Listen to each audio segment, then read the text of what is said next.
Hello, I'm not Dave, and this is my brother Blake. Hey, what's up? We're back for another spooky weekly movie stream, guys. Who we got here? We got Hawk Rules. Hey, we got me. Hi. Give us a hey, T. Ludakeith, or what's up? Jordan, how you doing? How's your week been, man? It's been good. If you notice, I don't look like Dave, so I actually watched movies this week. Oh, shots, son.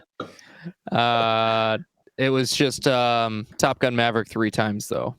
That's embarrassing, but whatever. I wouldn't admit that. That's fine, though. No. It wasn't 3 times. I did watch the original, and then I had the new one on in the background. Okay. But yeah, man, just watched. Been on the Disney Channel original grind. Oh yeah, that's right. You've been watching through. So explain that to anybody who's tuning in. You've been marathoning these movies, right? Yeah. So Disney Channel made original movies starting in 1997. Yeah. Or 1998, starting with Under Wraps as their like movies for TV. You said it was a mummy really movie? shitty. Yeah, it was a mummy movie, and they were really shitty. But I watched them, and I remember them from, when I was a child. So I'm it literally it'd be funny to watch them. Yeah, it literally says "rip pizzas." Yeah, dude. I've seen a few of those Disney Channel original movies. I have, and I don't really remember them that well. Do you have a favorite so far? Yes, I do. What? It's funny enough because we haven't watched it on this time. Okay. Phantom Megaplex was dope. He's also the kid that says Snow Dad is better than No Dad. Fun fact. That's a reference. How many streams ago is that? It was Motocrossed, and it's also my wife's favorite Disney Channel original movie. Oh, match made in heaven. That was pretty funny. But yeah, I watched Motocrossed a million times as a kid on VHS, and I got recorded over because my dad hated me. I do remember that. It was, if you're watching a movie, it was probably Motocrossed. That's that. I don't know if I've seen it front to back. I probably have, but part of it still haunts me, Jordan. I mean, it should. In my advanced age. Yeah, it's been there's a bunch of good ones. You're right, pizzas. I need to revisit those myself, but it's been a weird week for me. I told you last week I've been cutting a short, narrative short. Last Friday, well, this past Friday or / early Saturday morning, we finished our first rough cut. And hey, John, what's up, buddy?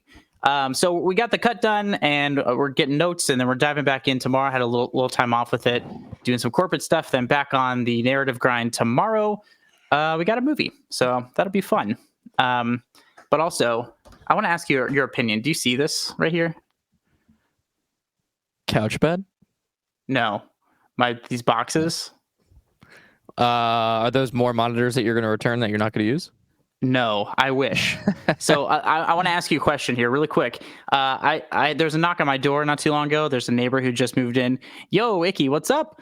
And this lady who I've never met before, new to my building, she goes, oh, hi, as she's walking out the door. Hey, I'm in number 6. Can you grab my boxes? I'm going to be gone for a while. And I'm like, what? Who are you? What? And she goes, okay, thanks, bye. And she leaves. And I was like, okay, whatever. I guess I'll get this lady's boxes, And all of these boxes that take up my entire apartment keep showing up. No, she's like 65. Trout. Dibs. No offense. Not that you can't be 65 and cute, but no. No is the answer. And so now my apartment is full of boxes. What's the correct thing to do here, Jordan? See what they are, naturally. Nothing ever showed up, lady. It better be monitors. I'm wearing her new dresses. You have lovely taste. But a shitty waistline, because this doesn't fit me. Can you have this made for a 14-year-old girl? Because that's the size I am. I guess first I would confirm she doesn't work at a pet store, and then secondly I'd do a shake test after confirmation. Good point. They're rather light. I can say that for sure. So But So yeah, are puppies. I don't know. I don't know her name. I don't know when she's going to be back or how to get a hold of her. But my apartment is slowly going to fill up with somebody else's fucking boxes. Don't you have like about it. names on your buzzer pad or whatever? No, she like just moved in, dude. Like, John, no idea what's in them. I can't is her put name them not on in, the boxes? her last name's on. Well, I don't know. There's like two names, same last name. I'm not gonna dox her on our stream, but just show a box. No, I'm not gonna do that. I bet before the end of the stream I could find her. Anyway, that has nothing to do with anything. It's just there's a name on the boxes, Gina, but like I've never met this lady, and like I have her last name. I think, I don't know. It's weird. And now my apartment's full of boxes. I live in a small place, man. Give me a fucking break. I think it'd be cooler if you opened it all and set it up in her place. When she gets back, it's just all set up and you're wearing her clothes. So DM Trout has I literally was talking to somebody about this the other night, and they're like, this might be a setup. They might have sent you like, I don't know if I can say this on Twitch, actually. They sent you a BOMB, and now I'm getting framed. I think Doug's right. No, Chloe, I came prepared. I sent him in the Discord. I came prepared, people. You're welcome. It's not Necos. I have those, but no, she hasn't come back. She left like 4 days ago, and boxes just keep showing up. There's like 7 of them here, dude. Anyway, it's not movie related, but it's stressful. I have a space issue, Jordan. You've been in my weird first date. It's not how I started dating my neighbor, but it's how I meet women. Excuse me, man. You're a little too young for me. Yeah. Okay. I think John. Okay. We've group written a bunch of movies in the stream before, and we might be writing a horror film starring me getting framed for murder. Maybe she's sending like body parts in these boxes. I did just get you a vacuum cleaner, so you could at least pick up a little bit after. That's true. I might need a wet vac soon. Oh, yeah. Yeah, next we're gonna Christmas, find out. Maybe. Yeah, next Christmas. But yeah, anyway, that's the weird shit going on in my place. So do you want to get into some movie news? I got a few things going on here, Jordan.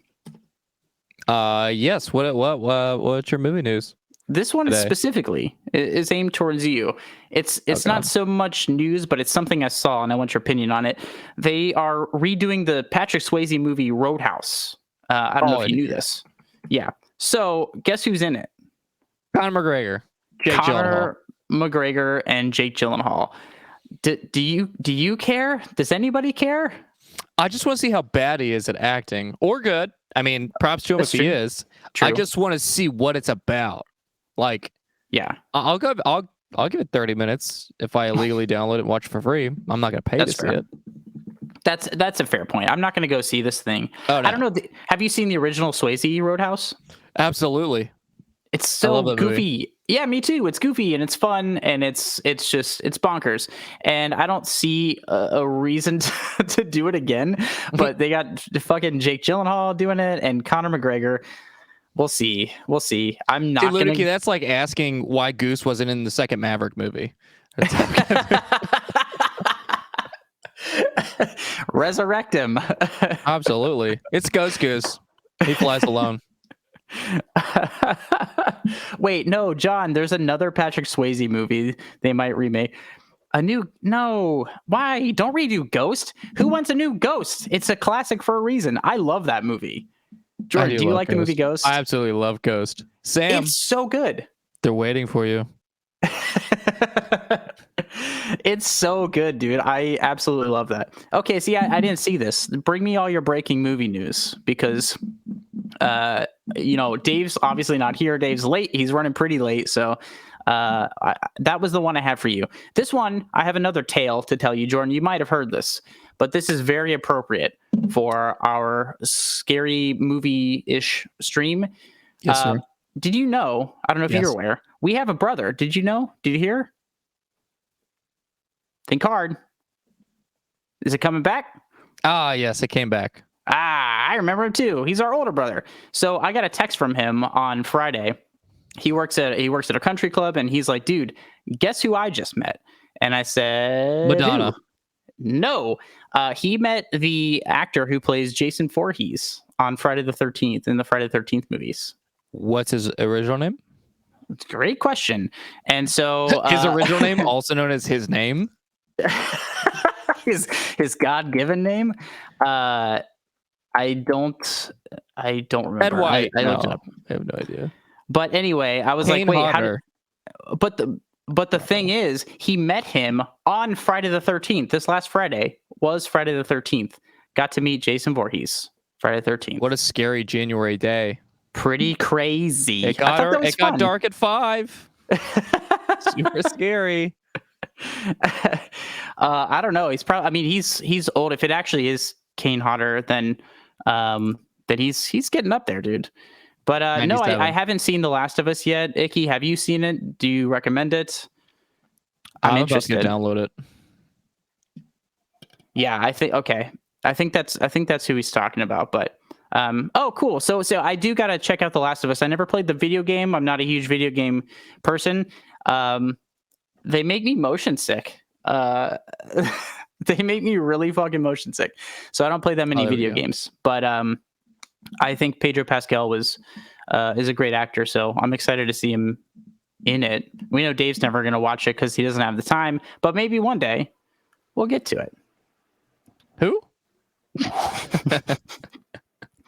We need a new skin for Twitch when you start the show with me, so it'll actually have your name on here.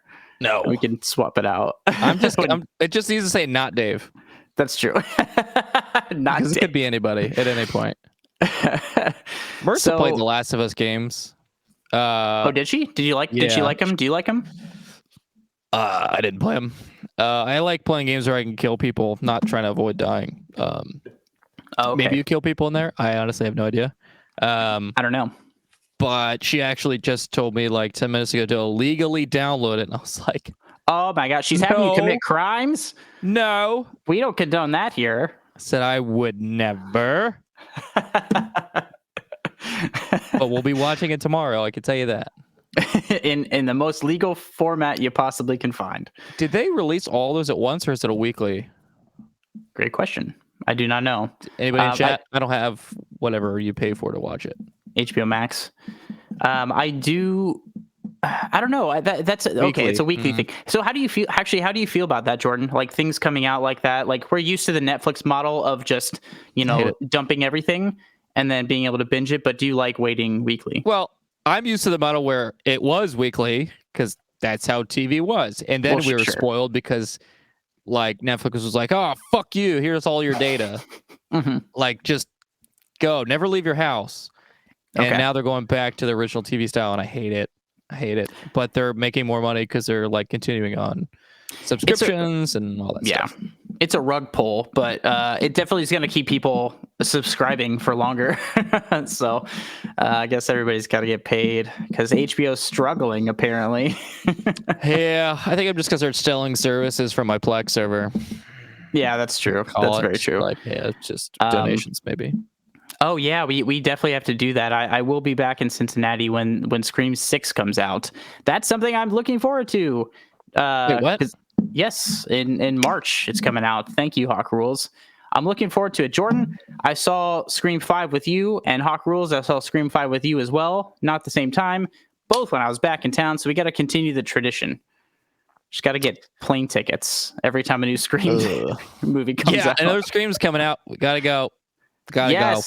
All right, let's get the whole this local Cincinnati stream people. We're gonna go see Scream 6, and maybe we'll tie Dave up and force him to go. Or we could just live stream the movie on Twitch and see how fast we get banned. Yeah, see how quickly our entire stream gets shut the fuck down. I'll put it on my channel. Nobody'd see it. That's true. That's a very good point. So I got a little bit more movie news. You know the YouTube channel Red Letter Media, Jordan? Oh, yes. You've referenced it here before. Yeah. So I really like their channel, and they did this interesting little kind of experiment. There's this thing where like you can get a VHS tape like professionally graded. Essentially, they're going on like resale markets for disgusting amounts of money, and these guys think it's kind of ridiculous, and I agree with that because it's not a format that was meant to necessarily last very long. So What they did, there's this really crappy movie called Nuki. Have you heard of this movie? Oh, I think I know where you're going with this. I think I did see this. Okay. Nuki's fucking terrible. It's not even like really a fun, bad movie to watch. I've seen it before. It's not that great. But what they did, they used to get sent a bunch of these VHSs. Like they had like disgusting amounts of Nuki VHSs.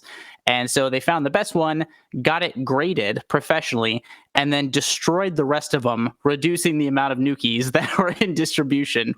And what they did was put that single good Nuki tape up for auction, and they split the proceeds to two different, I think St. Jude's Hospital and the Wisconsin Humane Society. They raised $80,000 off a Nuki tape. I probably have a Nuns with Guns VHS. That's a one-off that we could make some bucks. Very exclusive.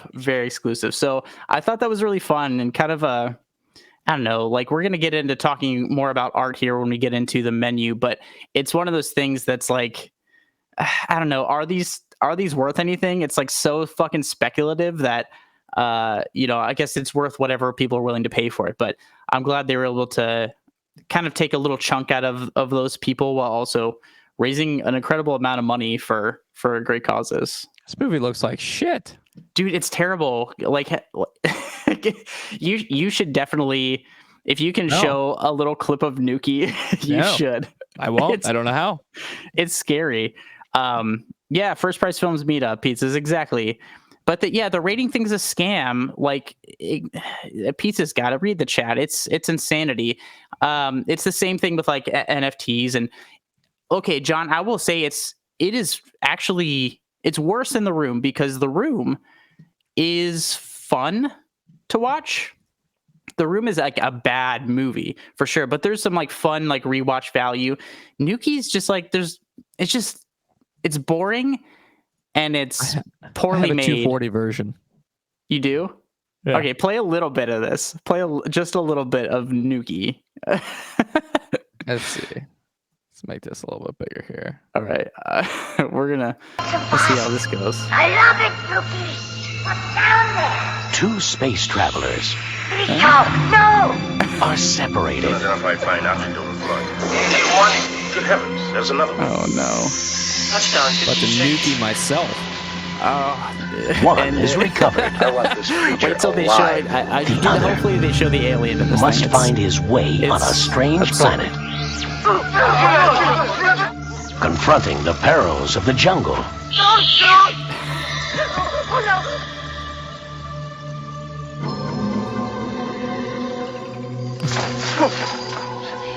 and finding two friends along the way. Yeah, quiet. He's stiff as a board. This is like cool. it's rough is what I gotta say on that one. Yeah, kill it, please. So anyway, that was Nuki. But yeah, maybe you're right, Hawk Rules. This might be a fun Sunday night movie watch. I've seen it before. It's kind of boring, but I think maybe with some people and with you guys, we could have a fun time with Nuki potentially. We have a guest. Watch Benji. Oh, we got a guy to do the thing. Jesus. Let's find that guy. Hello, Dave. Oh, Dave! Hi. Holy shit. Long time no see, my friend. I know. I suck a little bit. Well, you said it. Yep. Yes, I am here. I am, I guess alive. Well, that's step one in getting this show going. But good to have you here, man. How was work besides an awful tragedy? It was an awful tragedy. Yeah. Right on. It was horrible. You're driving me to drink. So one of us has to. If I do, I'll end up with liver failure by the end of the week. Don't worry. I'm well on my way, buddy. Great. Yeah. If I can drink enough White Claws consistently, I will never have to do this show again. Yay. Kill me. So, I have a little bit of movie news for you, Dave. I was saving just for you. Oh, great! Because I love you so much, and I just missed you. This feels like a setup. It's a setup. It's not really that. It's not that bad of a setup. But we're talking about some spooky movies tonight. We're talking about The Menu, and we're talking about Hereditary. Hereditary, directed by Ari Aster. Yes. We have Beau is Afraid coming out here very soon. There's another one coming. It's a new film with your girlfriend, Emma Stone, and Christopher Abbott attached to it. There's not too much about it, but I was like, ooh, this is going to be an Ari Aster film that Dave's going to be excited to see. I will watch the shit out of that. I know you will. I'm going to make sure you do, because I'm going to take you to it. Great. Cool. You're Super welcome. duper. Oh, also, quick recap. What? Okay, we're gonna get it. Oh, dude, I have so much to say to Icky. It's ridiculous. Man, I thought he had good taste. Now I'm confused. Dude, we have so much to talk about. We have so much to talk about tonight. But just to recap before you're caught off guard, I'm going to be in Cincinnati in March for a few days. Yeah. I forgot, but yeah. It coincides with when Scream 6 comes out. So we're getting the Cincinnati Stream people together, and we're going to go see Scream 6. And I'm going to chloroform you and make sure you wake up right when the movie starts. Son of a bitch. Yep. Great. Yep. Are you going to come get me? Yeah, we got ample trunk space. Don't even worry about it. Great. Super duper. Very happy. It's going to be really fun. Do you have any movie news? No, I didn't. I didn't have time to get any. You didn't have time to drive home and look at your phone and drive 100 miles an hour while running from the cops? Nope. Nope. Very cool. It sure didn't. Right on. Well, I pretty much got through all of my stuff. There's also one other movie I'm looking forward to watching. It's Brandon Cronenberg, who did the movie Possessor. If any of you guys have seen the movie Possessor, it came out a few years ago. It's really, really good. I highly recommend it. But Brandon Cronenberg, who's David Cronenberg's son, also has a new movie coming out called Infinity Pool at the end of this month with Mia Goth, and I'm really excited to see that as well. It looks fucked up. So I got nothing. Possessor made me sick. Great. Possessor made my stomach churn, dude. It's really gross, but it's a really great film, and I highly recommend it. So if you want to get sick, go watch it. It was on Hulu for a long time. I'm okay. I'd rather not. Well, luckily for you, nobody's redeemed their channel points yet, so we're in a good place. But if you're ready, then I'm ready. I really wish you wouldn't have brought that up, because you probably don't have any Neckos, do you? Bitch, I'm flush with Neckos. 4? Bro. I was kicked in the teeth. I gave myself an out. Never gonna have acid reflux again. I'll send you the rest of mine. Great. But yes, Chloe One, Mia Goth is she's perfect. She's perfect for these horror movies, dude. Because Mia Goth was also in Suspiria 2018, which was one of my favorite films of that year. Oh, she looks scary. Well, yeah, a little bit. But she that's right. She was in it. She's great. I think she's a really great actress, and the missing eyebrows really lean into that aesthetic. she's great, man. So I'm excited. I'm excited to see that movie in a very big way. Which one? Infinity Pool. Oh yeah, I forgot we were talking about that. Yeah, we came back around. Son of a bitch. So Dave, we have two levels here. We have Necco time, which grants both of us, we each eat one Necco.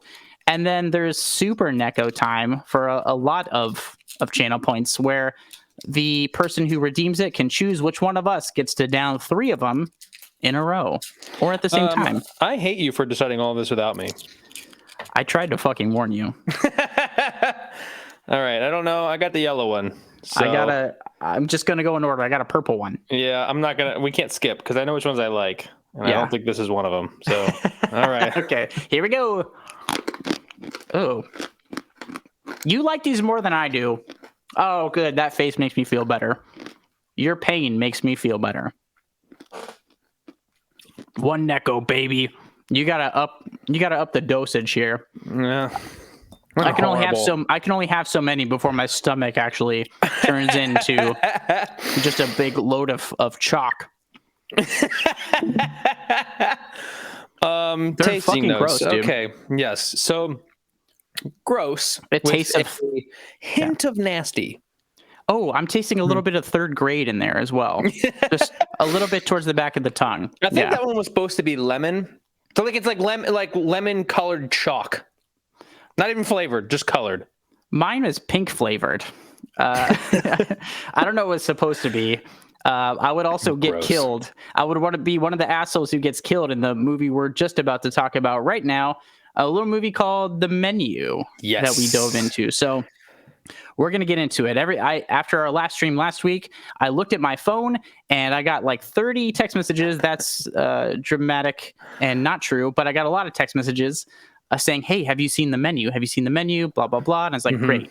Now I got to watch it. And now we got to talk about it. So Jordan, if you are ready, let's watch the trailer for The Menu.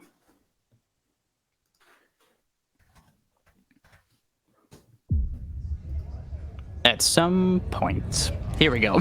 Sorry. Is it going? Good evening. Welcome to Hawthorne. It'll be our pleasure to feed you. Tonight will be magical. Over Can I the tell you a little next few secret, Dave? hours, you will ingest I'm confused, but yes. fat, salt, I saw this protein, trailer before and at times entire Crimes of the Future. ecosystems. We're eating the ocean. I think it was a different trailer. Eating the ocean. But I was like, this looks fucking dumb. It's just like finding all very moving. So it's okay that I'm not as into this as you are. Oh my god. Yeah, it was a different trailer. shouldn't It didn't be. get across the fact that there was some satire to it. You, my dear guests, are not the common man. Isn't that right? Is he gonna keep doing that? What happens inside this room is meaningless compared to Yo, what Avery, what's happens up? outside. We're but a frightened nanosecond. Nature is timeless. What the hell is going on? I love you all. Watch this trailer. Any questions? Yeah, Is this bergamot I'm getting, Chef? Yes, it is. Maybe a little bit. Maybe not. Yeah. listen. First of all, Clubby One agreed. Blake, let's talk about it now. We have to be careful with spoilers, but Yeah, we're going to be relatively spoiler free. I'm going to be knocking my phone and stuff over, so you're going to hear lots of clinking and clanking. yep, it sure is. From my end. But yeah, so tell us the story, Dave, of what is The Menu about? So the menu is about this like super high-end restaurant on an island where of course. the head chef slash, I don't know if he's owner, but the head chef loses his fucking mind and just starts killing people. The people show up to this very high end restaurant where they're served a multi-course meal that offers a bit more than they bargained for, Dave. So death. So as I said during the trailer, I saw an early trailer for this and I was like, this looks dumb. I was like, what are they? I was like, whatever. They're running out of horror movie ideas. Like, what's scary? Food? Kitchens? I don't know. Make something like that. Food is scary. People have allergies. Yeah, fine, whatever. So I didn't really care. I had no real intention in seeing this, and until my shit was just blown up last week. So thank you for everybody, A, here in the stream, but B, who is not in the stream now but has my phone number and texted me about this. Shout out to you guys. But I was like, okay, I'd heard some stuff about it. So what was your first impression of this movie? I liked it. It. I did. I thought it was actually really good. I know you mentioned satire. I honestly didn't catch any at all, and I still liked it. I thought it was... It's a real RoboCop situation. I think I didn't catch any of the satire because being someone who was in the service industry the whole time, I was like, yes, I like this. So I don't know. It was a cool like concept Yeah. I liked a lot of the. It wasn't scary, really. No. I mean, it was like there's some shocking stuff. Yeah, there was shocking stuff. It wasn't scary. I kept my attention on the Dave-O-meter. Remember the rules of the Dave-O-meter? Yes. Yeah. Recap us with the rules of the Dave-O-meter. The rules of the Dave-O-meter is that it goes from 1 to, I don't know, 5. However long the movie is. Right? You forget your own fucking rules. This is okay, no. Here we go. No, I remember. Okay, hit me. From 1 to however long the movie is. So the movie was an hour and 45 minutes, right? So from 1 to 1.5. Yeah. We'll go from there. Sure. However long I was on my phone. Yeah. Is the Dave-O-meter. The less, the better the score. Golf rules. Yeah. Golf rules. Right? So this movie got a 0.2 on the Dave-O-meter. Wow. Yeah. Wow. Look at that. Look at that, Dave. I typically don't look at my phone when I watch movies. Sometimes I should look at my phone when I watch movies. Yeah. Because goddamn, I love this movie. Yeah, that's really good. I actually really like this movie because the satire came in pretty heavy from me, and I think at some points almost felt a little heavy-handed, but like I really enjoyed this. I really enjoyed this movie way more than I thought I was going to. Yeah, me too. I think that the first thing for me, you know what you're getting into, right? We saw the trailer, you know, but I still think they're sitting on the dock to open and they're like having some talks and everything like that. And they kind of start setting up these characters just a bit and just enough to be intriguing because Margot I would call her, it's kind of an ensemble, but Margot's kind of our main character played by Anya Taylor-Joy. Right. Is great. We don't really know who she is. No. And even when we get to the island where we find out she's a substitute for somebody else. Yes. This poor sack of shit who brought her, what's his name, Taylor, was like, oh, she, I guess. and like, but she was like, anyway, yeah. And they just let him pass. And I was like, that guy's me in awkward situations.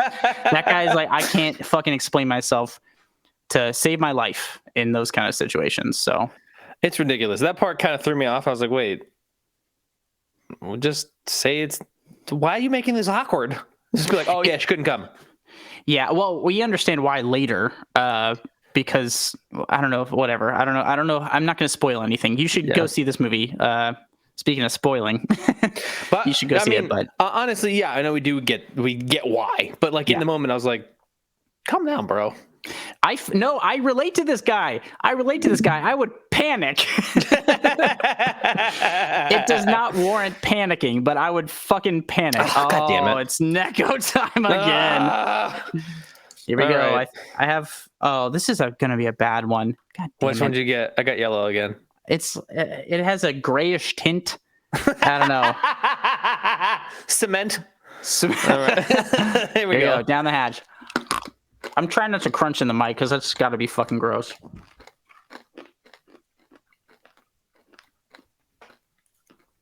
Oh. It tastes like flat Sprite. Mine tastes again like lemon chalk. Oh. Better than the last one. Still not good. So, yeah, but this guy, like his awkwardness was me. But I think that brings us into a great point though. All the characters in this thing are fucking awful. Every single one of them is such a shitbag. Everybody sucks, and I was waiting for the death part. Just with bated breath, Dave. Yeah, I mean every single one of them. I think my favorite is John Leguizamo's in this movie, and he's not really spoiling anything, but he's like an actor who's like past his prime, and quite literally says in it like, "See, people still know me," and like that to me is like the funniest part. Dude, it's great. We have like all the tropes. Like we have the characters, we have like the food critics, we have like the bros. We have the like old, rich, disinterested couple, the movie star John Leguizamo and his girlfriend or / mistress / like assistant, I guess. John, what's up, man? Oh my God, really? That's hilarious. Leguizamo said he based his character on Steven Seagal. I actually read this because Steven Seagal's a piece of shit. He totally fucking is. That guy sucks. But yeah, by the way, not to tangent on this too much, you should look up people's interactions with Steven Seagal, especially when he went on SNL. Oh, for real? The man takes himself very seriously. Oh God. Yeah, no humor. Humorless guy. But Leguizamo is great because not quite, but he's found this kind of perfect niche with, we talked about Violent Night that also came out last year. Yes. This kind of bad guy, shitty guy, perfect demeanor that he plays. They're not the same characters. No, by any means, but he plays them both. They're both terrible, and he plays them both really, really well. Right. Yeah, he's starting to find his niche a little bit there because he's pretty good at this. He's pretty good at that desperate shithole actor guy, you know? Yeah, he has those things that you think would be endearing or should be endearing if they were said by literally anybody else. but he's just such just such a bad human, just everything he does is wrong. Yes everything he does sucks, and it's kind of funny actually, but yeah, but also Margot, Anya Taylor-Joy's the person she was brought to this dinner with, a guy named Tyler. He's the foodie, and all these stereotypes, these archetypes of characters they all serve towards the point of this movie. Yes. But Tyler's great as a character because he's so just dismissive, and he's there for the experience, and he's just willing to do anything that he's told, just to seem like he's A, in the know, and B, is cool or smarter than everybody. Yes. It makes my skin crawl. I hate those kind of people. Also, Chloe Wong coming in clutch with a fucking nice little tidbit about this. That if I went to a restaurant and that was the experience, obviously minus the horror, I would still be horrified. I'd be like, dude. Yes. No, Chloe One, I also read this as well because he's like, oh, this would make a great horror movie. We're sent out to this island and you cannot leave until the meal's over. That's horrifying. Yeah, exactly. It's a hostage situation. Yeah, totally. So I really loved that. How did you feel? Yeah, exactly. Exactly, Hot Girls. How did you feel about the tone of this movie? Because I felt it was it had a light tone. There were some dark things, obviously that went on. It's a horror adjacent movie. I think the tone was perfectly fitting for this thing because it's kind of eerie, but also kind of surface fun. It's entertaining, I'd say. Yes, I would agree with that 1,000%. I don't think it was very scary. And none of it felt scary. It was tense. There was a lot of tension for sure. But I don't know. I thought it was great. It was fun. It was interesting. Oh God, excuse me. The neck was already getting to me. Visceral reaction from the Neckos. Thanks, chat. Great. Actually, I'm starting a little heartburn. If you guys want to redeem some more points, that'd be great. A big taco lunch today. Yes, Lily and Ted. I really loved Gina. To your point, I really loved how Ted would say something and she would disagree, be like, "Oh no, you're right." Yeah. This kind of gets. Oh, great. Thanks, Gina. Yeah. Fuck crap. us. Crap! I got a fucking purple-ish. Oh, mine's orange. One. I think so. Great. Yeah. Here we go. All right, here we go.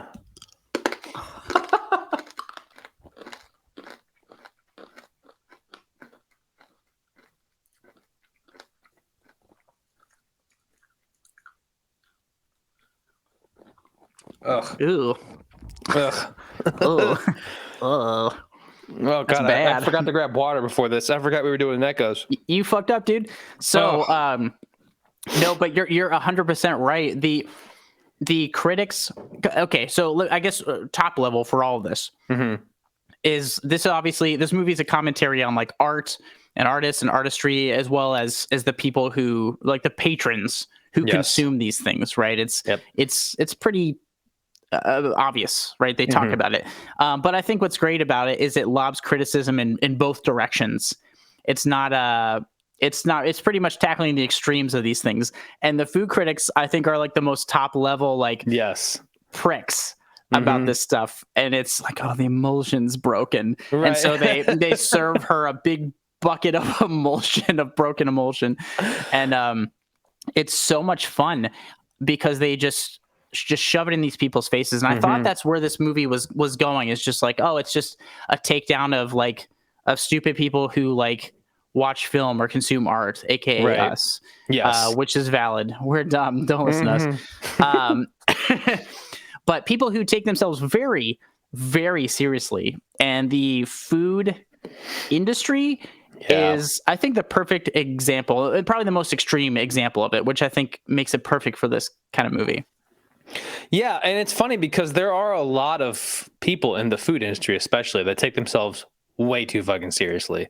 Like, we get it. It's your form of art. It's your expression. It's going in my face hole, and it's gonna get digested. Okay, it's not that important. Yeah.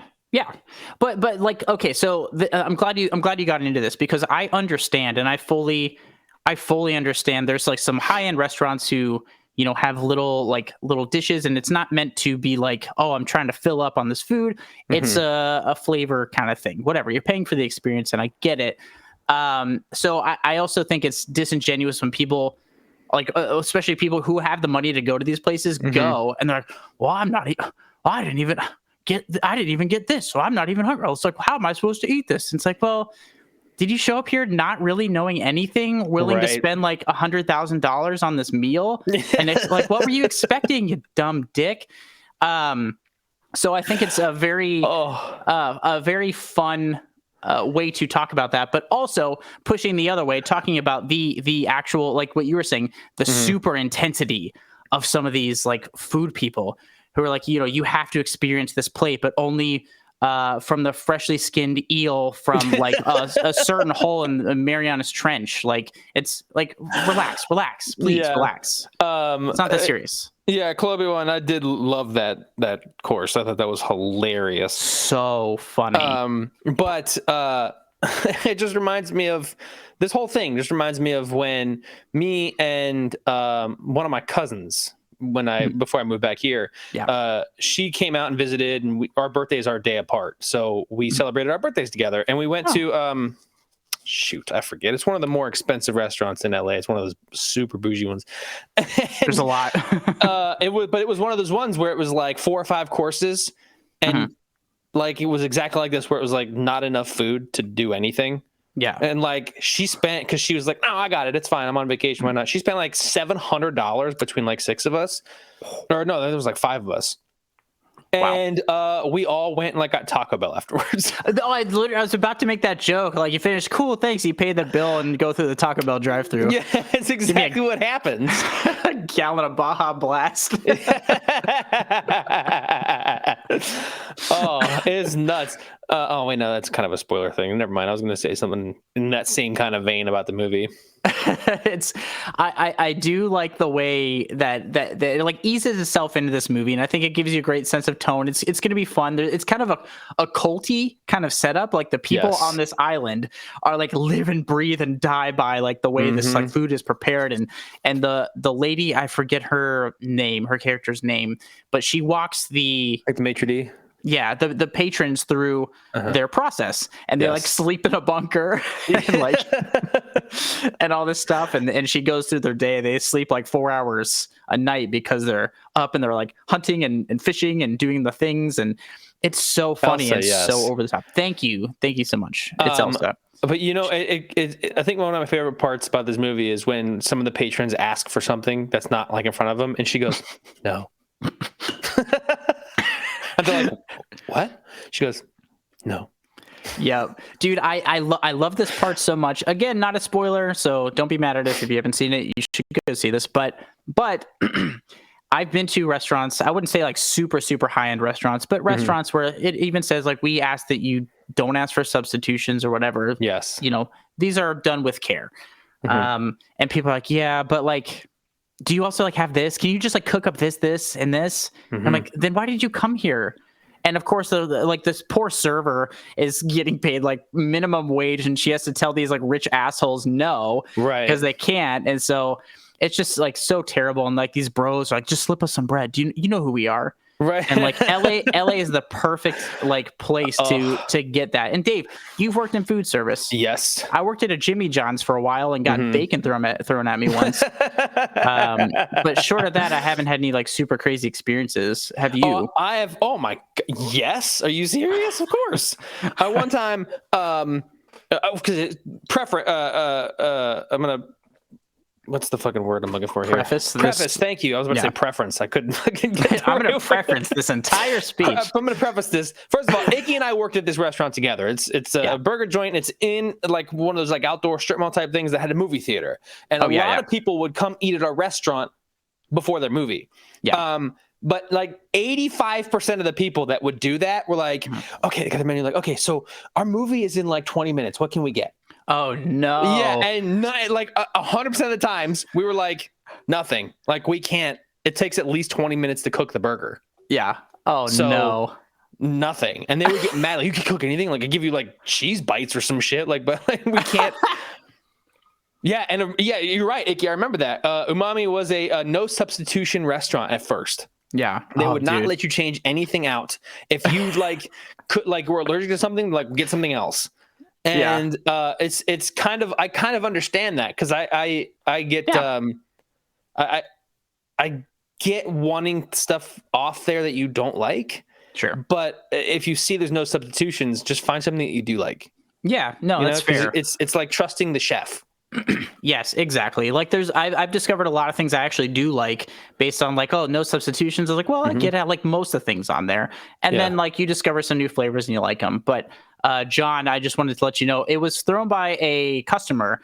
I worked at a Jimmy John's after it was in Ohio, and the church folks would come through, and I worked on Sunday afternoon, and this old lady, Jimmy John's makes cold subs. And they make cold subs, and this lady goes, she ordered a BLT, and she comes back to me and she goes, I'm 16, by the way. And she goes, mister, the bacon's cold. And I was like, oh yeah, it's cooked. Like it's all cooked, but like, yeah, well, it's cold. She goes, throw it in the oven, or no, throw it in the microwave. I was like, we don't have microwaves here. She goes, throw it in the oven. And I was like, I literally can't do that. That's where we cook our bread.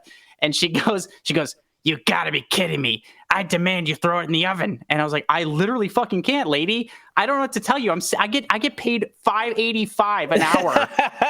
What the fuck do you want from me? And so she ripped the bacon out of her sandwich and fucking threw it at me across the counter. And it hit me like in the chin. And I was like, you just assaulted me with pork, lady. She pork salted you. She pork salted me. I was like, what the fuck? And like the family came back. They had just come from church. Yes. They just came from church. And so that's crazy. The family comes, they're like, I'm so sorry. And they're like, what can we do? And I was like, you can strap grandma down and put her back in the van and take her home. But yeah. I would say at the Jimmy John's, I've had quite a few fucking crazy instances, ranging from one weekend. I think it was actually weekend Black Panther came out, which was also MLK weekend, and it was like a Saturday, so it was like super slammed. I was the only bartender. I was making drinks, milkshakes, taking care of my customers, and this one lady, all the things. I guess her movie was like come in like 10 minutes. I don't know. I don't know why she was in such a hurry, but I was slammed. I was clearly, visibly doing stuff. Yeah. And she starts screaming for me to turn around and like, sir. And then so I turn, I'm like, yeah. And so she like asked for the check, and I'm like, okay, cool, great. So I print it out real quick and I hand it to her and I go back to what I'm doing. And I turn around to continue being in the middle of my job. And she starts waving the book like this in my I'm like, oh no. So, at that point I was like, nope, and I snatched it and I just set it down. I let it sit there for 10 minutes. I made her late to the movie. Good. Oh dude, yeah. Yeah, so I didn't do this at Jimmy John's. I worked at Walgreens for about 5 years after Jimmy John's through the rest of high school and college. And I played God a little bit, you know? Yes. I did. Because I'm like, don't come for me. It's not even just because it was fun, but like people barking down my, like, it's 1 hour photo. And like, can I get this in like 15 minutes? And like, technically, yes. But like, don't demand things of me. And I'm like, oh, like I have this and this going on. And they're like, but the other lady did. And I was like, okay, nope, sorry. I don't get paid enough for this. I don't even like you. I don't like this job. I don't like my life. I just want to graduate college and fuck off. Oh, so my no. God. I got one more story and then we can move on. This is when I was a supervisor / bartender at a hotel. Yeah. And a guest came in and it was actually post lockdowns, I believe. Okay. And this dude was drunk when he got to the bar. He ordered a burger. Cool. He just wanted a plain meat bun burger, nothing on it. And then so I, handed it to him after I cooked it too. And he's like, "Can I get some ketchup?" I'm like, "Yeah." So I grabbed the thing, and there's like, if this is the ketchup bottle, there's like this much ketchup left. Yeah. Right. Decent amount. It's not full. So I handed it to him. There you go. And he goes, "Could you give me one with less ketchup in it?" And I thought he was joking. So I was like, "Yeah, I'm sure I could if I go back and find one." so I kept doing what I'm doing, and then I realized that he's huffing and puffing, and so I realized that after a few minutes he's pushed the burger away from him. He's taking one bite. He's just like this. Oh, buddy. So I walk up and I'm like, "Is everything okay?" He goes, "No." I'm like, "Oh, what's going on? Did you like the burger?" And he's like, "I'm like, well, I'm trying to help you. So like." What's you want to tell me? Yeah. And he goes, Chloe, what? Oh my God. He just finally, I get out and he's like, I wanted ketchup and you gave me no ketchup. I'm like, well, no, there's plenty of ketchup in that bottle. It's just not full. And so he freaks out. He starts getting more mad. I'm like, "Sir, like, calm down. It's literally just ketchup. Like, I'll go get you more right now. It's fine." Yeah. And he grabbed his tray and like slung it down the bar, almost hitting another patron. I was like, "Get out." Immediately, I was like, "Get out." Get out, yeah. You know who I am? I was like, "I don't care." And I looked over at one of the front desk girls had kind of poked her head around. I was like, "Call the police, please." And we had him removed.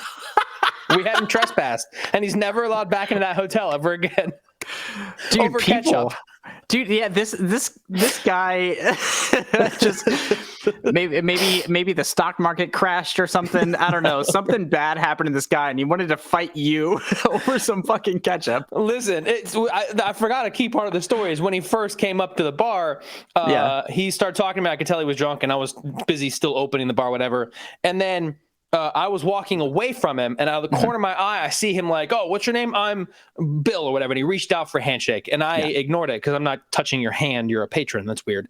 That's weird and gross. Leave me alone. I kept doing this thing. I turned around, and he's standing there like this. Like he's confused that I haven't shaken his hand. Oh, it's embarrassing. Take the L, buddy. Sorry. So I walk back like, "Oh," and he pulls back. He goes, "Let me try that again. I'm so-and-so." Oh, I hate everybody. And so I was like, "Oh, I'm Dave. Nice to meet you." So I grabbed his hand and he gripped my hand. And he's like staring me in the eye. I was like, "Okay." And I like didn't move. I didn't anything. I just let him do it. And I just waited till he was finished. And then that's why I was like, "Hey, you're done. Get out." Until he's finished. This guy was in the movie The Menu. This guy was one of these bros. And like honestly, one of the things that I really, really enjoyed about this movie is the little jabs that it took at people. Mm-hmm. And I don't think this is also a spoiler, but basically the chef has done some research on these customers. Yes. And he's let them know in a food related way. Mm. And I really liked that part because it was really cool. Yeah. I felt a lot of the things that happened in this movie, there's a big turn with it. You don't know what's going on. And there's a big turn that happens. And I saw it coming, but it was still great. It was still fun. I still was like, great. This is where this movie needed to go right now.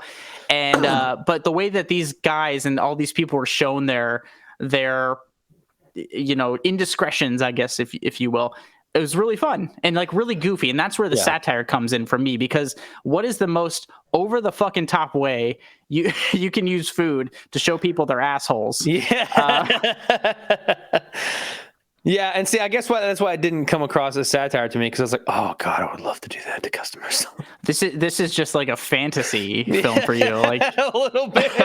Service industry fantasy film. It's my favorite thing in the world. I have told you my favorite part of the movie is when the maitre d's like, no, no explanations, no reasons, Beautiful. just no.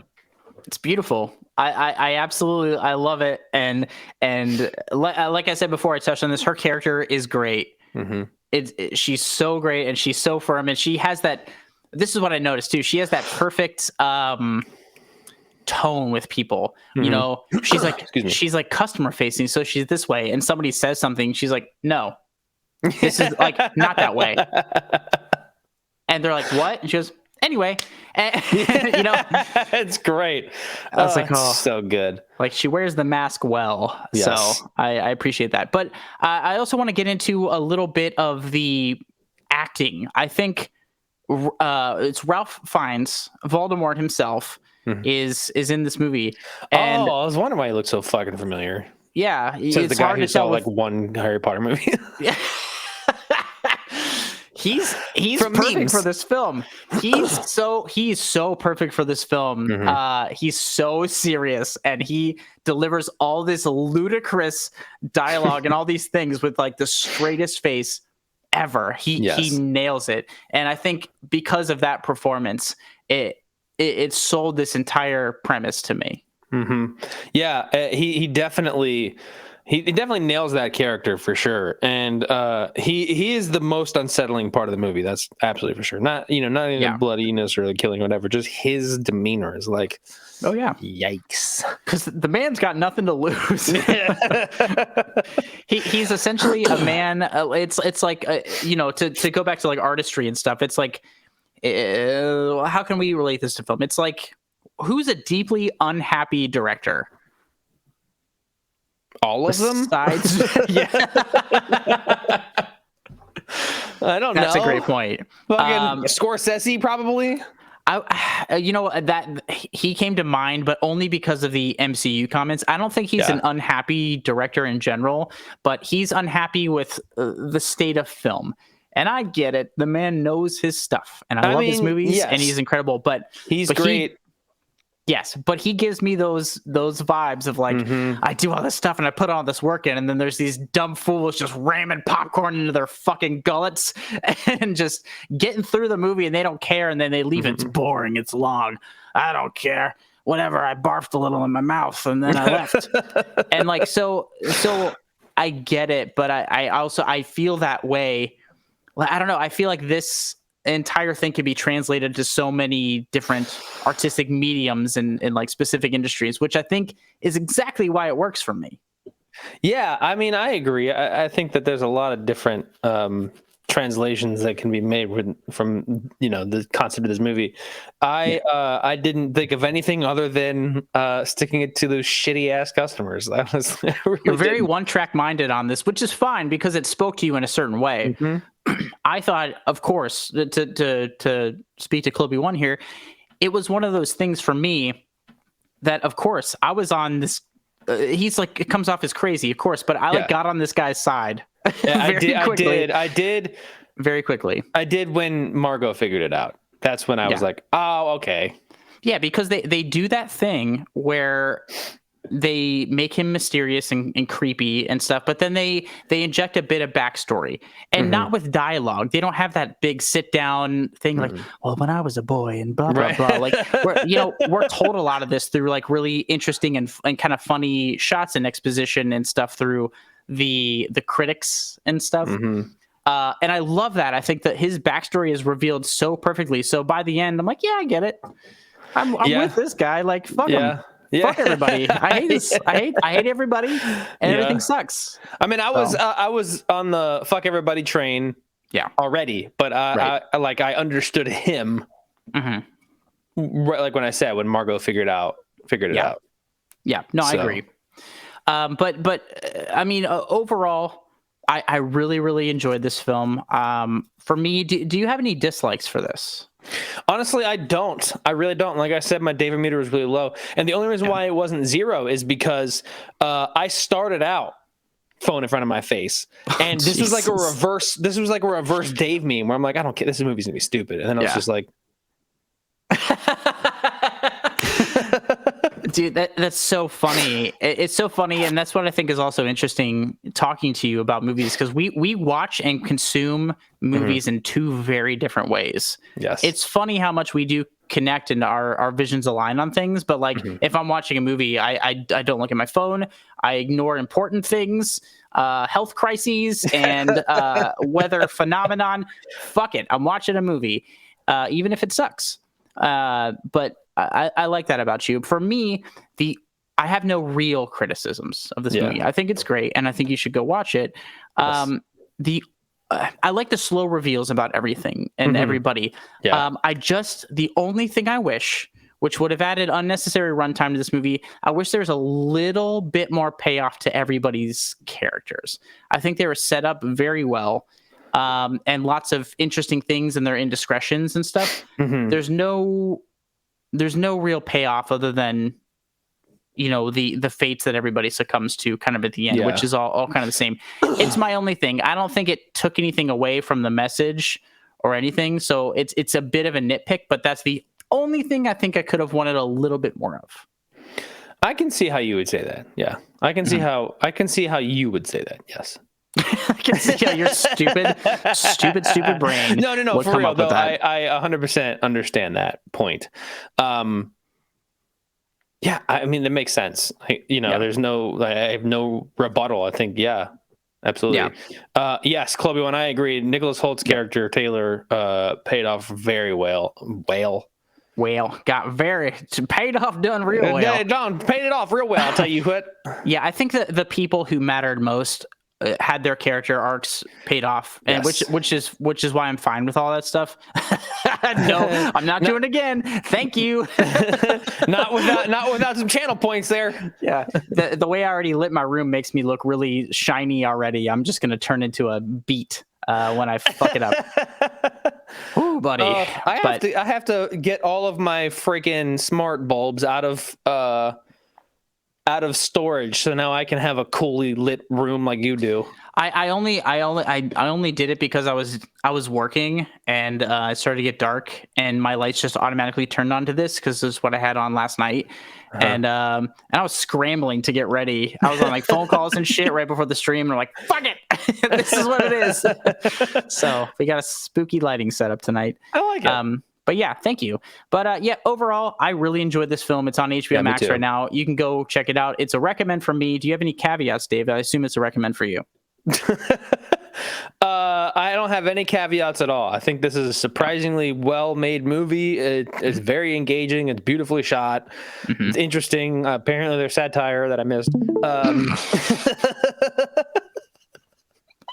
But I love that for you. I think it's a full 100% recommend. You should absolutely go out of your way to see this movie. Cool, right on. It was also produced by Adam McKay and Will Ferrell, if that has anything to tell you. Will Ferrell? Yeah, because Adam McKay and Will Ferrell work together a lot. Produced by them. So Chloe Wan and Icky got it right. I literally do. I never fully unpacked.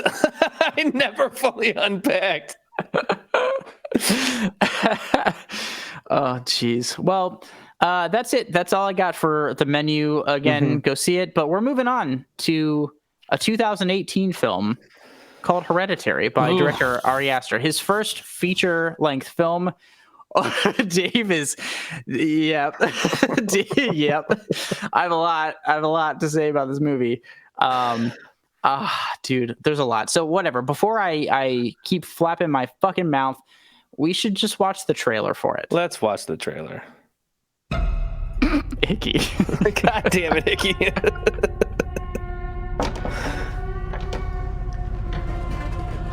Come on, Peter. Let's just do it.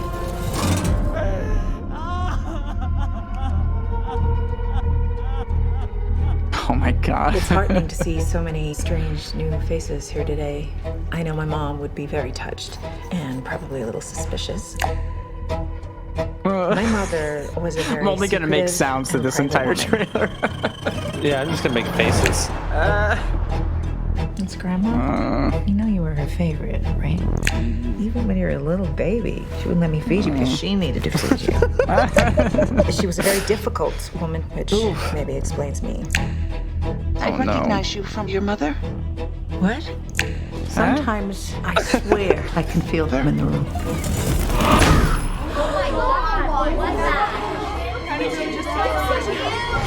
that? She isn't gone. I love that play on words there. Who's gonna take care of me? There is your Michael Myers shot, by the way. Yeah. But when you die. She wasn't altogether there. At the end. Oh yeah, John. A24 is one of my favorite film studios. Mom? I don't like this. Dad, I don't like this. What's happening? Peter!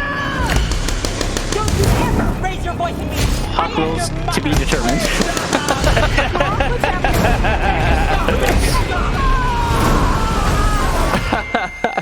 I just don't want to put any more stress on my family. Oh man.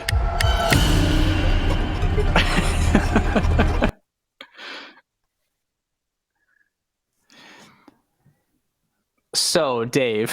Yeah. So Dave. Yeah. Give me roughly, in the most vaguest sense, the story of Hereditary 2018. Okay, so all right. Listen, guys. Yeah, so it's a it's a movie about like a cult, I guess. I don't know. No, wrong. Listen. No, it's about this one family who's basically being like haunted by stuff that they can't really grasp, and like the mom hates the son for some reason.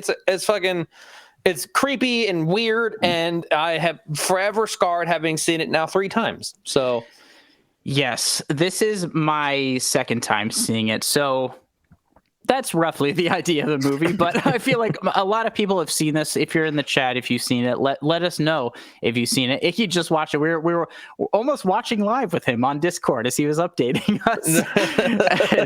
and I know his thoughts, but I saw this right when it came out. I was very hyped for this movie. Yes. I saw early previews. I was like, this is a movie for me. I'm very ready for this.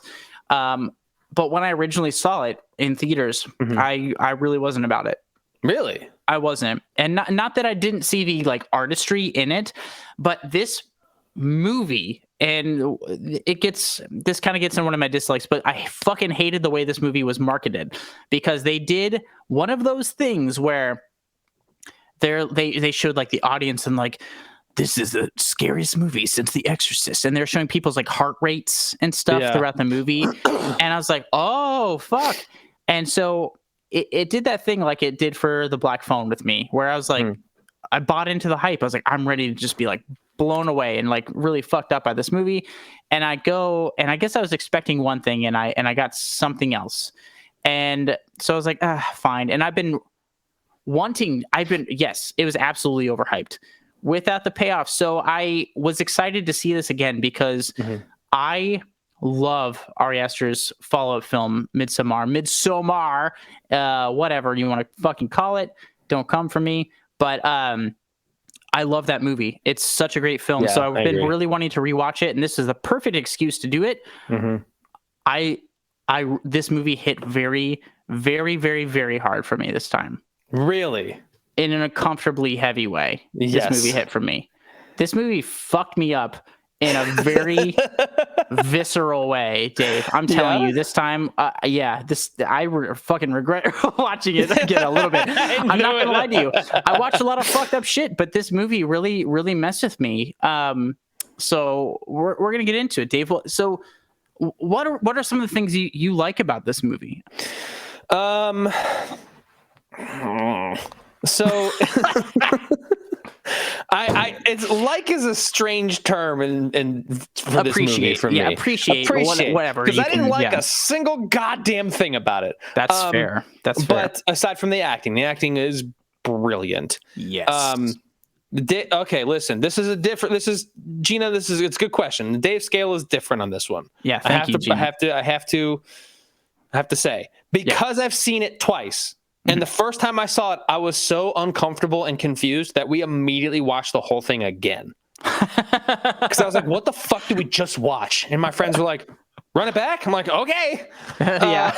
So I love that. I actually really love that. We watched it twice in a row, and it fucking mortified me, like so hard to the point where I was like, I know that if I genuinely sit and watch this movie, I'm going to have fucking nightmares. I know it's going to happen. I don't feel like feeling comfortable. So I had it just on in the background because I remember every single thing that happened in this movie because it seared into my fucking brain.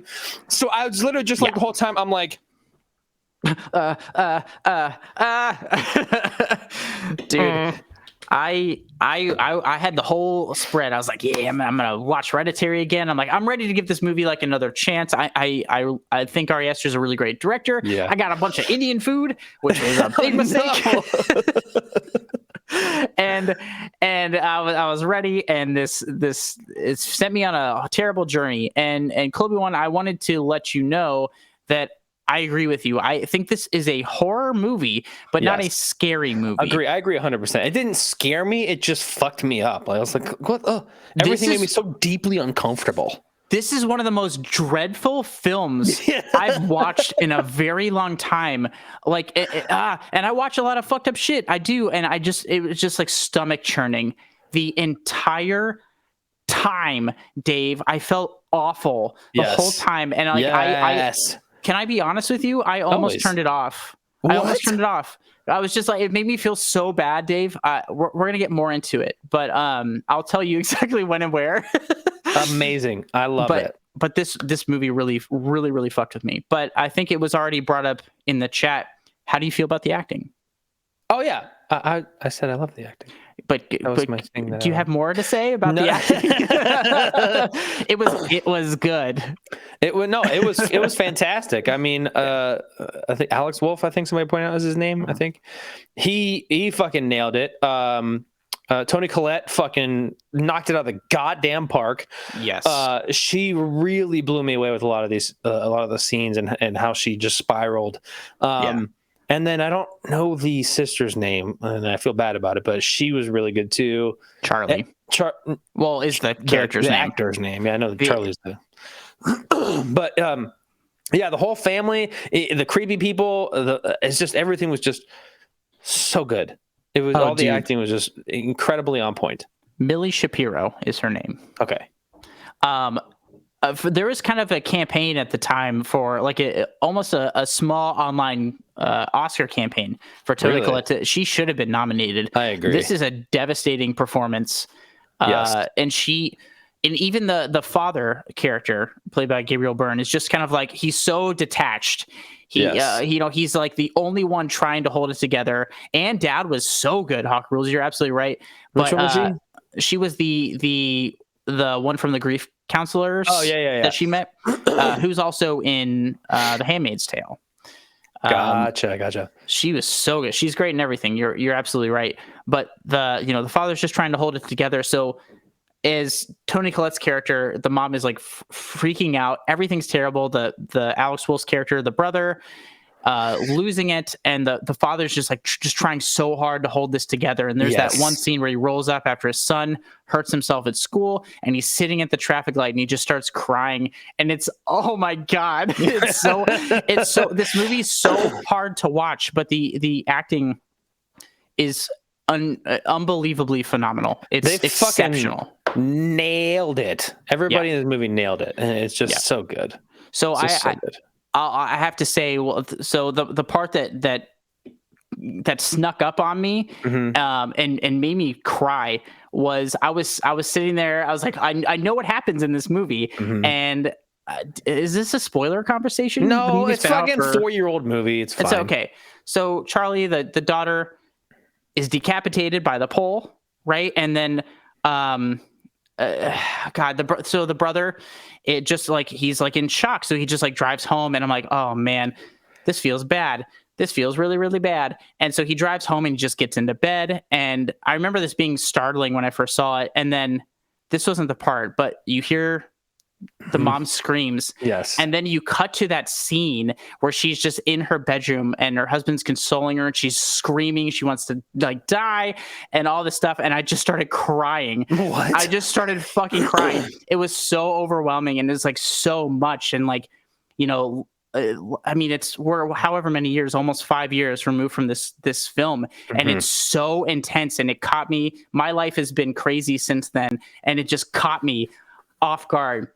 I just started crying, dude. It was so wild, and I couldn't get over it. It was so much. This movie was so much. That's bonkers. Everything made me very uncomfortable in this movie. Like the fact that the mom hated the son, the fact that the fucking noise, I hated it. I've never hated that noise before, and it's like, wow, what? Now I hate it all of a sudden.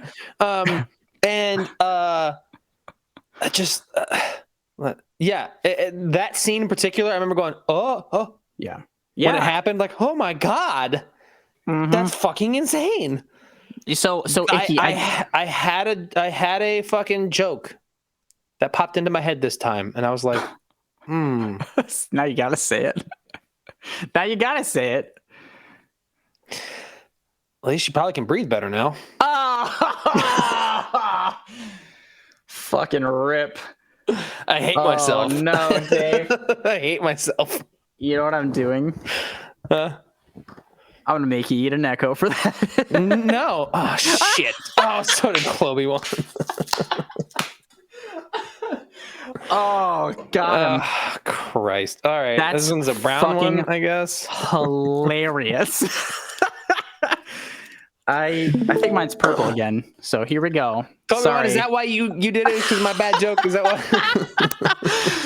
On a soul level, I felt that. Cheers, my friend. I have something vaguely purple.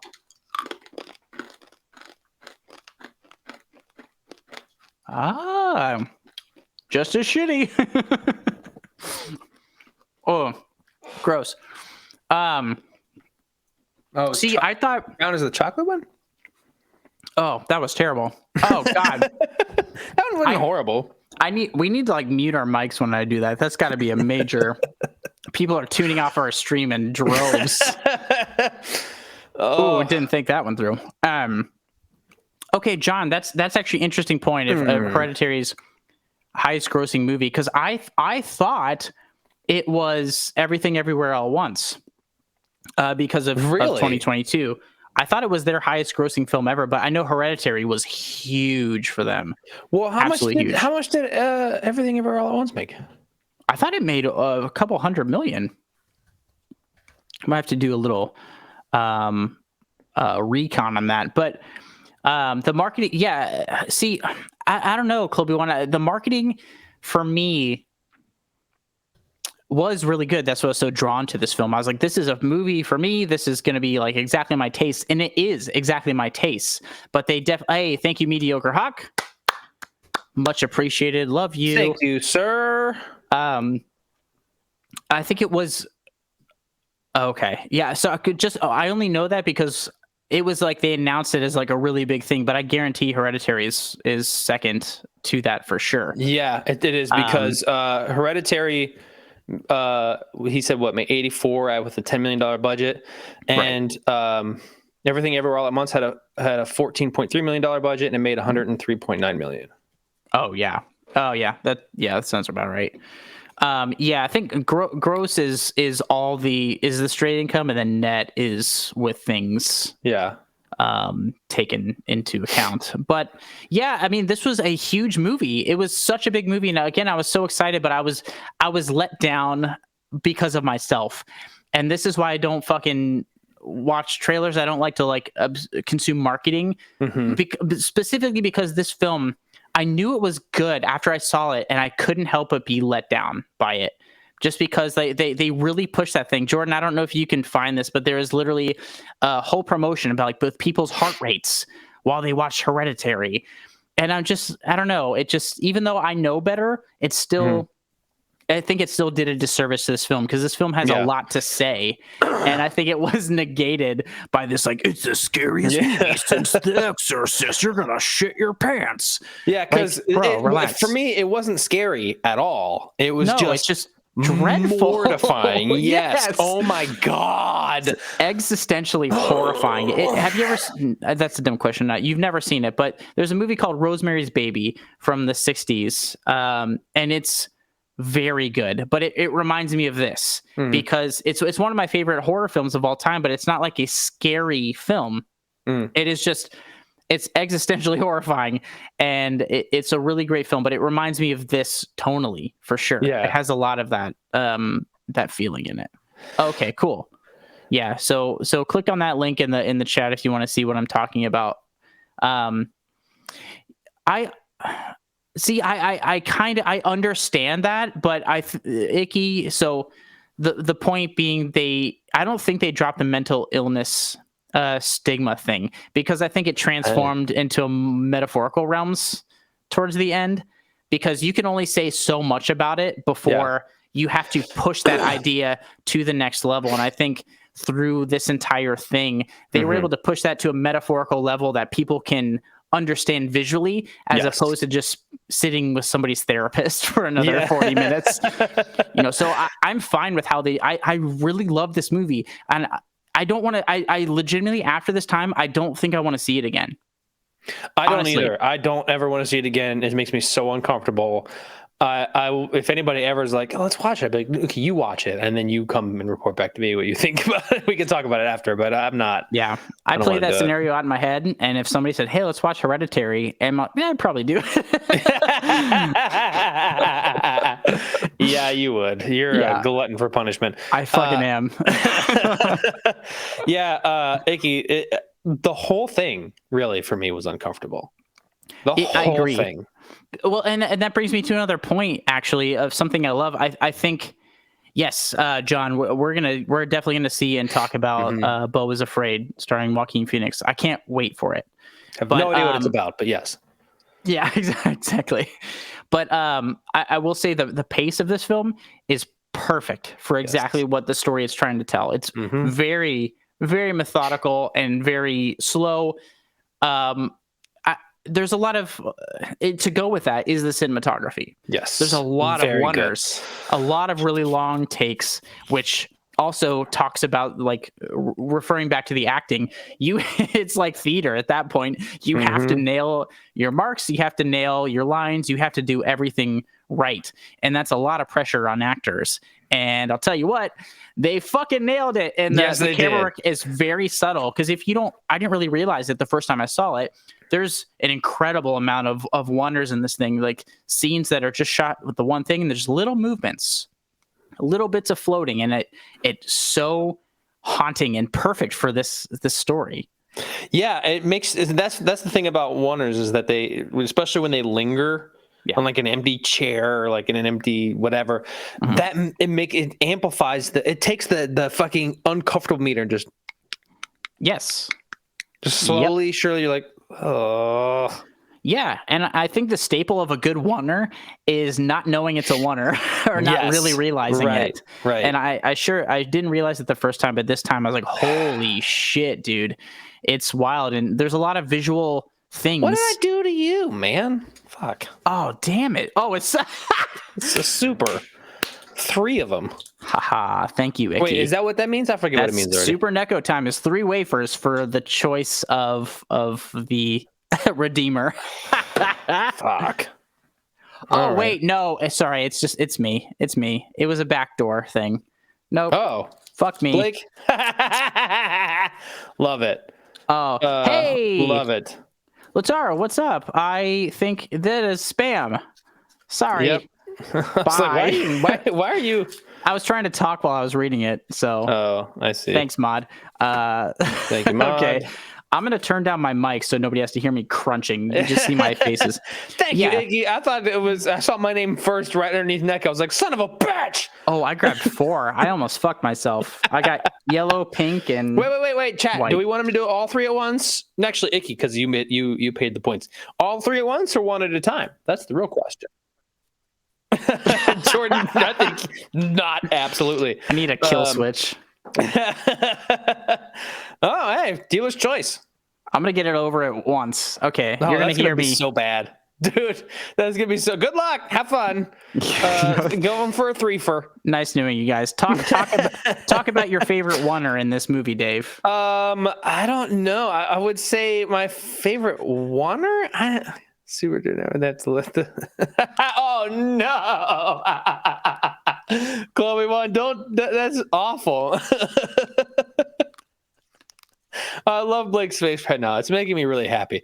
I honestly, I can't really pick out a oneer because, like, I don't know. I really like when they. There's a licorice one. Oh no! I really like when they like kind of keep on Alex Wolff's face a lot, like in the classroom. Oh yeah, and a lot of the classroom scene is great.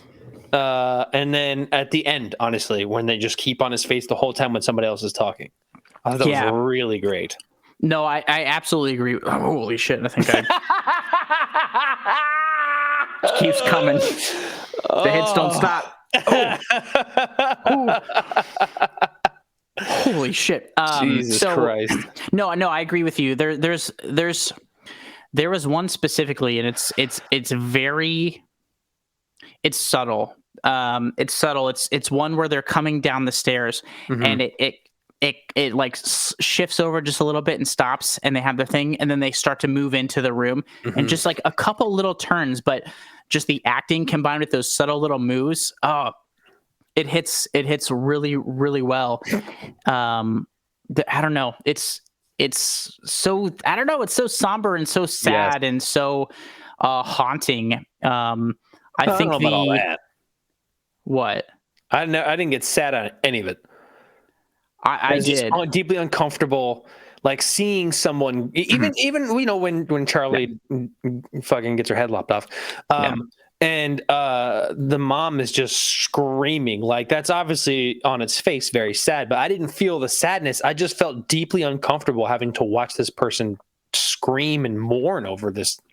I felt so, obviously, like I've said this before, but I felt dreadful, but like I felt so sad. It's like it's such a discussion of like loss and grief and like figuring all this stuff out, and like, you know, like without getting too heavy, it's just like it hits you sometimes in like that certain spot, and you're just like, ow, everything hurts, everything is terrible, it's awful, and as well as the cinematography, I think Avery might have said it. There's that shot too that just goes down in the ground and stuff. It's like those little things. But also, how did you feel about this? This kind of started a wave in kind of art cinema-ish.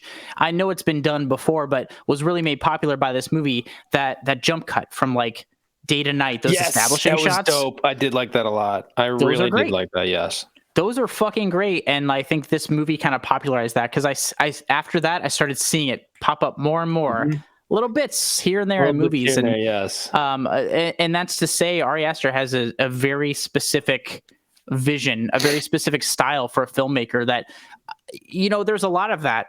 You know, in like the 70s and stuff, and like the Scorsese like time, and as well as in the 90s with indie cinema and Quentin Tarantino and stuff. And I think it's a little more rare these days since more people have access to equipment and know more about movies. I think it's a little more rare to see a specific style from a director like that. And Ari Aster has that specific vision, and that's why I want to go see his movies, even if I don't A, know what they're about, or B, maybe I'm not interested. In the initial concept, I want to see these movies from this director because of the artistry behind it. Yeah, I mean, I really like Ari Aster's slate so far. I think he's made me deeply uncomfortable twice now, to the point where I'm like, stop it. I'm like, I mean, don't because it's cool, but like, stop. Yeah, I don't like it. we were talking about this actually on Discord, Chloe one, Megan. I think I might go see that with Icky this weekend. I'm not particularly like interested, but like I've heard a lot of things about it. It's been making a lot of money, so I'm a little bit interested in checking it out, to be honest with you. What is one? What is Megan again? Megan. It's the spooky doll movie. It's like essentially, do you remember the girlfriend from Get Out? Yes. She's in it. She like creates a robot protector for like her niece, I think it is. Hawk Rose, I was gonna say, is this Chucky? Yeah, it's like a Chucky for the modern era. Exactly. Yeah, Chucky 2.0. And like it's like, oh, you have to protect her, and then I guess it kills people. Goes on a super. But I know based on the trailer, it dances. There's a dance sequence. I don't know. It looks bonkers. So maybe I'll go see it. I might go see it this weekend. So, well, cool. I won't. I know. but anyway, how do you feel about the VFX in this movie? I thought they were great. I thought there was a lot of them. So much. There was a lot of them at the end. So much at the end. Oh yeah, at the end especially. Yeah. But I think the one that got me the most is when it just randomly cuts to the severed head on the ground. Dude, yeah. Oh, yeah. Let me know, Icky, what movie Hereditary reminded you of. But there's that looks good. I think there's a lot of stuff with like Toni Collette when she's like losing it and she gets possessed by this spirit essentially. Yeah. And she's like sawing her fucking head off. I'm like ah.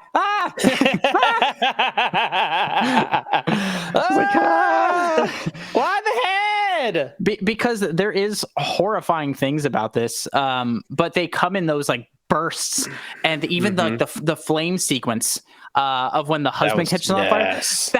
That fucked me up big time too, and I knew it was coming, and I use it as a meme often. I think we early on in our production for First Prize Films of the podcast, I think we posted something or had something with using that that still shot from the film. But it's please yes yeah oh no. Oh, it put you to sleep. You're like, oh.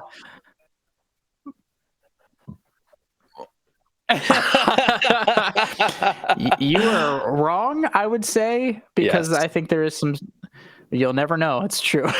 Jordan, apparently chat can't hear you right now. Chat can't hear you, Jordan. Oh God, Jordan. Jordan said that he fell asleep right after the decapitation scene because he said nothing else was going to be scarier than that. Yeah, which I think anybody who's seen it can disagree with that, but he refuses, so that's fine. I'm fine with it. But yeah, there was. Oh, okay, got it. Thanks, Icky.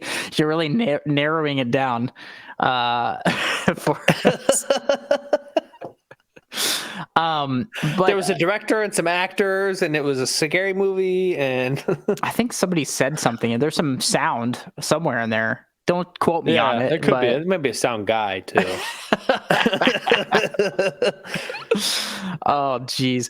But this is an art film. I don't think it was sold or marketed it as an art film, but this is absolutely an art film. Yeah, 100%. It really is. It wouldn't have made nearly as much money. No. Like the money people were smart to market it that way because they got more people in seats. Yeah, true. But this is not what that movie is. No. Nor is it what it's about. No. And yeah.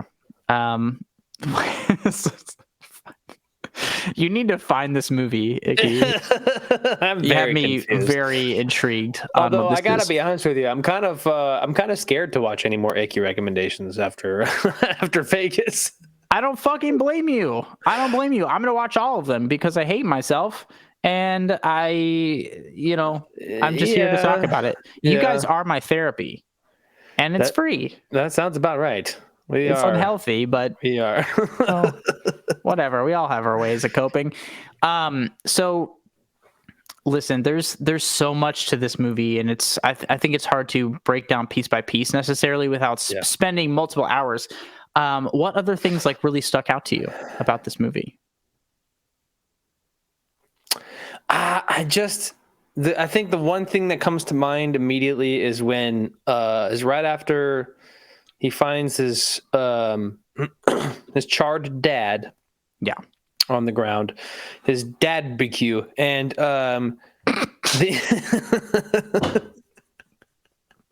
I thought you stuttered, and then I realized it was a joke. And then he kind of turns around, and there's just some smiling naked dude in the fucking doorway. A lot more full frontal nudity than I anticipated going into this. There's a lot of elements. That's actually a good point. I'm glad you said that. There's so many elements to this movie. It's not just a mental illness movie. It's not just a family trauma movie. It's a fucking demon movie. It's a ghost movie. It's so everything. Many things. But that's the thing that I think family drama. God yes, bless it's America. a drama.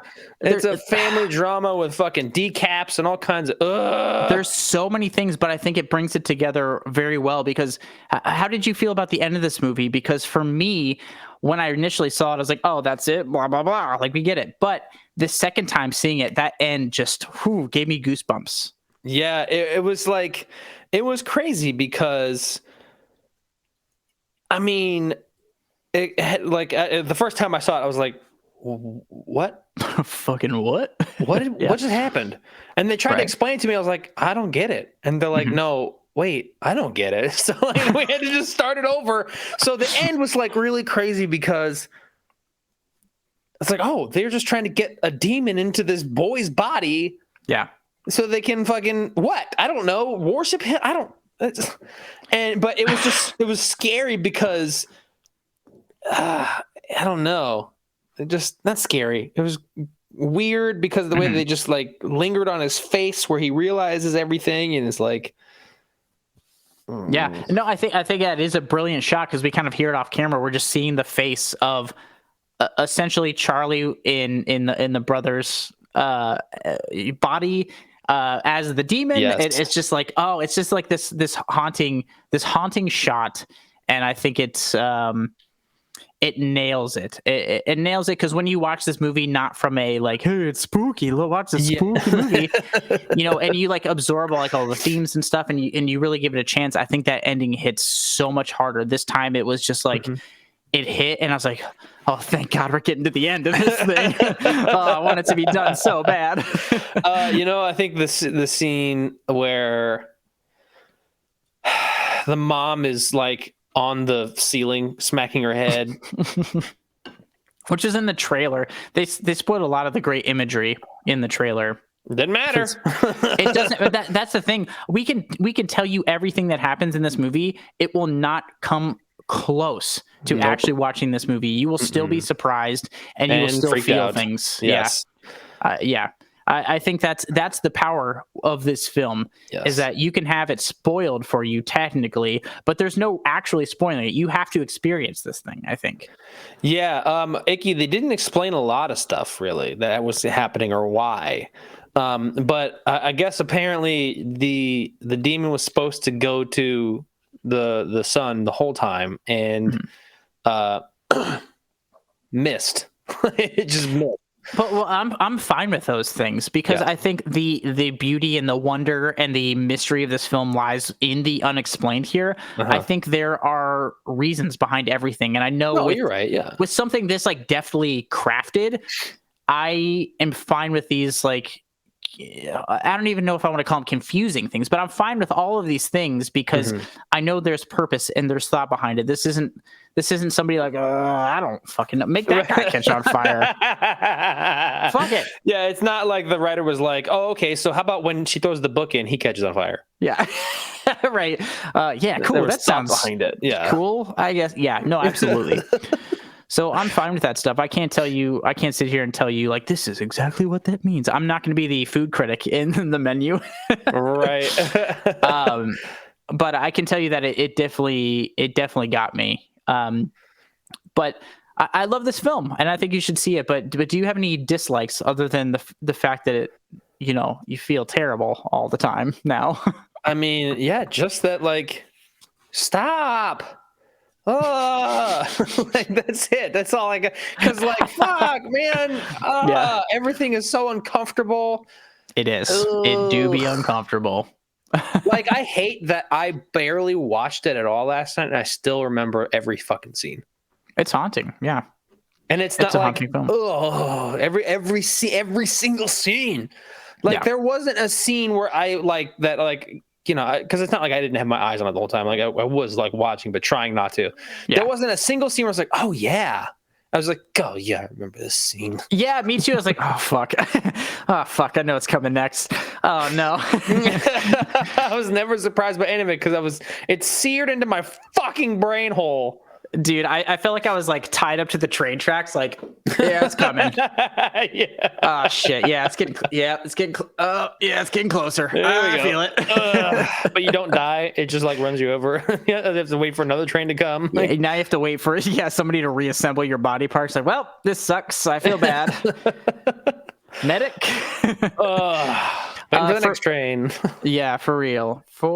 But for me, the thing that I hated the most was how this movie is marketed. I've said it 100 times. Mm-hmm. I have two little nitpicks. Oh, okay. Two little guys. The first being towards the end, you know, when the one of the headless bodies, you know, floats up into the treehouse. I thought the way it floated up in the treehouse looked like it was on a string. It looked like just like a little goofy. It looked like a dummy a little bit. Like it looked like it was our Halloween T-shirt commercial. Yes, yes, exactly. That's exactly the thought I had in my head. I knew it. It didn't take me out of it, but it's something I noticed. It's not bad, but it's something I noticed. The second one was the one shot of, you know, this is a movie where you kind of got to look in the background, you know, and stuff. Mm-hmm. It's not subtle like, or rather it is subtle. I was like spooky things. It's not. It's not in your face. Mm-hmm. But there's one where we see Alex Wolff's character, and then Toni Collette characters, like it's just like against the wall. Looks like I thought it looked dumb. It's just that one that I was like, that's dumb. I don't like that. But short of that, immediately after you're probably like, oh. Nyx is the movie. I've never heard of that movie. Like Stevie? Interesting. It's exactly how she spells her last name, Dave. I know. You're right. You're 100% the right. last name of the Oregon football quarterback. You know what I almost just did?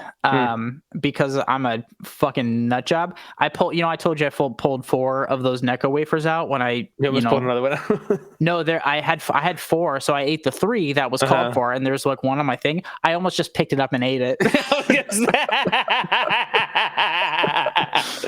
Yeah, put the trailer in the Discord, for sure.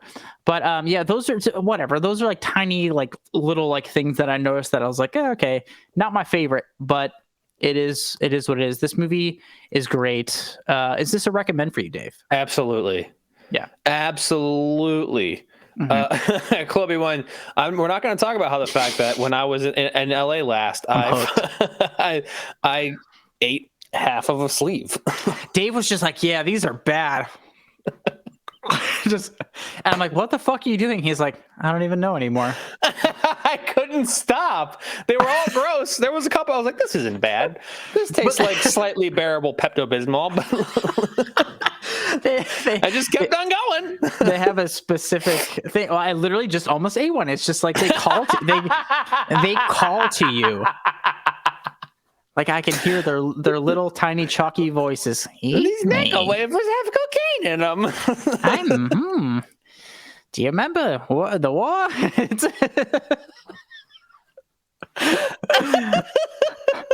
The Great War, they used to call it. Tastes like the Allied forces. Oh God! But this is.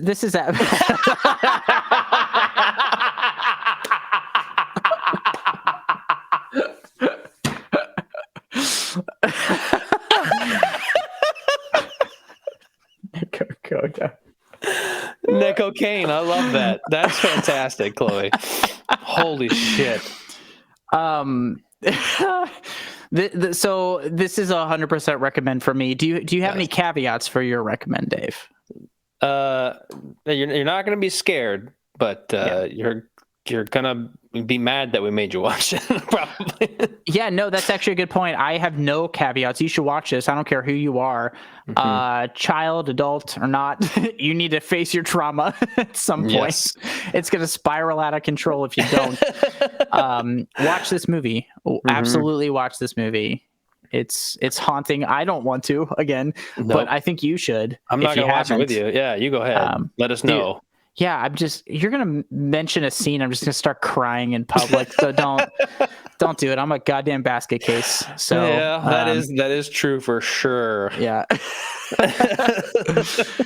But yeah, that's Hereditary, man. I think that's the only thing I have to say about it. Is there any have there been any other movies, either A, recently or B, in your childhood that traumatized you in any similar way? What's worse, actually? I might get shit for this, and I might have told it in stream before, but The Ring fucked me up for a long time. We have talked about this, yeah. Yeah, because it scared me. I mean, what year did that come out? 2001? Something. Yeah, I was really young. The Grudge didn't really scare me that much. It scared me, but it didn't fuck me up like The Ring did. The Ring absolutely fucked me up. You know what movie is not good at all, but scared me a lot when I was younger?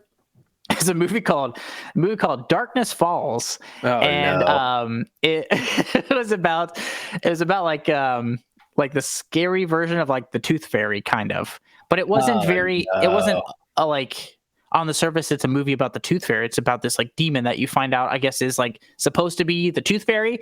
And it scared the piss out of me when I was younger. Used to be on TV all the damn time. But yeah, Icky remembers. Okay. John's got a recommendation here called Soda Pop Shop and Smoothie Blend Jelly Bellies. That's some candy right there. You love us, John. The rest of the stream hates us. They want to see us suffer, and you're like, here's some nice treats for you guys. We're like, fucking yes, please. God damn it. At least one person in the chat cares about us. So thank you, John. We love you too. You're always welcome here. Yes. Please come back and bring more nice friends to overrule the fucking Necco-paths over here. Yeah, give us, because here's what works for me about Necco wafers is that there can't be any sugar in here because. And Chloe moment was just to move on to just pure chalk. Yeah, I was like, because I don't go into diabetic shock when I eat these at all. So 53 grams. Well, for the whole roll, my friend, the entire tube of Neccos. I almost just ate one too. See? Do you fucking see? It's whatever. It's terrible. But that movie scared me. Did you guys have any movies that like either like really messed you up? Yeah, not as a kid, but another one really fucked me up. Hit me. Fucking The Fourth Kind. Oh yeah. That actually fucked me up too. We've talked about this. Yes, I know for sure. Yes, Chloe won. Yes, The Fourth Kind fucked me up so hard. Yeah, that movie scared me too because I did buy into it. I did too. Like I bought into it for sure. Because for anybody who doesn't know, it's a semi found footage film, and the way it tackles that I think was really innovative for the time. Came out right around Paranormal Activity, was by far the better found footage esque film. Yeah, because even by the time Paranormal Activity came out, I was like, I don't care about this genre. It's dumb and it's overplayed. And The Fourth Kind already took a new spin on it. It didn't get the praise it deserves. You should watch that movie, everybody. You should. It's absolutely. I'm gonna tell a little story. Okay, sure, please. I don't know why, but I fully believed when they came on screen and said, "This is real." Mm-hmm. Yeah, because I'd only ever seen like this is based on a true story. Sure, but I'd never seen them come on screen and be like, "Forewarning, bro, this is super scary and it's like super real." So It was so over the, like, in retrospect, it's so fucking over the top. Like, the camera's spinning around. What you're about to see is real, juxtaposed with real life, like, reenactments and stuff, played by a real Hollywood actress. And I was like, oh my gosh, it's gonna be real this time. This time they're not gonna lie to me. They lied to us. They lied to us. I legit. I'm a little afraid. I feel like if I watch it again, it won't be scary at all. I'm kind of nervous to watch it again for that reason too. Like I legit think it might not be scary at all this time. But I'll never forget the first time I watched it. We watched it with the lights off. Yeah. We watched it like with a laptop on. Like with the laptop in the laptop. Yeah. And as soon as it was like, dude, okay. Can we turn the lights on? Do you want to turn the lights on? We should probably turn the lights on, right? Let's turn the lights on. I loved this movie a lot, and I had somebody over with me, and I also put it on, but I fell asleep, and I never heard until to this day. Every now and then it comes up like, "Hey, remember that time? Or maybe watch The Fourth Kind, you fell asleep." So yeah, that is a great movie, but there's plenty of movies that traumatized me and scared me as a child. I watched a lot. Looking at you, Hawk Rules. Not a criticism, to be clear. Not a criticism. I'm glad I watched these movies, but there's a lot of haunting things that I got to see early that, again, have shaped my tastes, and I'm glad I saw them. Specifically, The Shining. It's one of my favorite films, but it haunted me for a long time. It's brilliant. Kobe, that's so interesting. Tales from the Crypt was your family TV night. It makes me curious for both for her and you. Well, how did you feel about Are You Afraid of the Dark? I loved Are You Afraid of the Dark. That shit was absolutely mortifying to me. That shit fucked me up too. I loved that show, and I also loved Goosebumps too when I was like littler as well. I loved any like the spooky episodes of like TV shows like around Halloween. Like certain like broadcast shows would have their Halloween episode. I love that shit. I was obsessed with horror stuff as a kid. I didn't like it. Like I just it fucked me up. Like even in the middle of the day, all of a sudden I'd be like, it's like that. Oh my gosh, were you here when we watched? Maybe it was Jordan when we watched the pilot episode of Goosebumps, and it was about a scary sponge. No. I don't remember. So I was like, that was me. Okay, it was Jordan. Oh my god, Jordan made me pee a little bit in my pants. Didn't know I'd be that loud. I didn't turn myself up. Bro, I need to wear diapers. I shit a little bit. That was so loud. I'm glad this camera doesn't give you a wider view because goddamn, I'm a mess from here down. Fuck.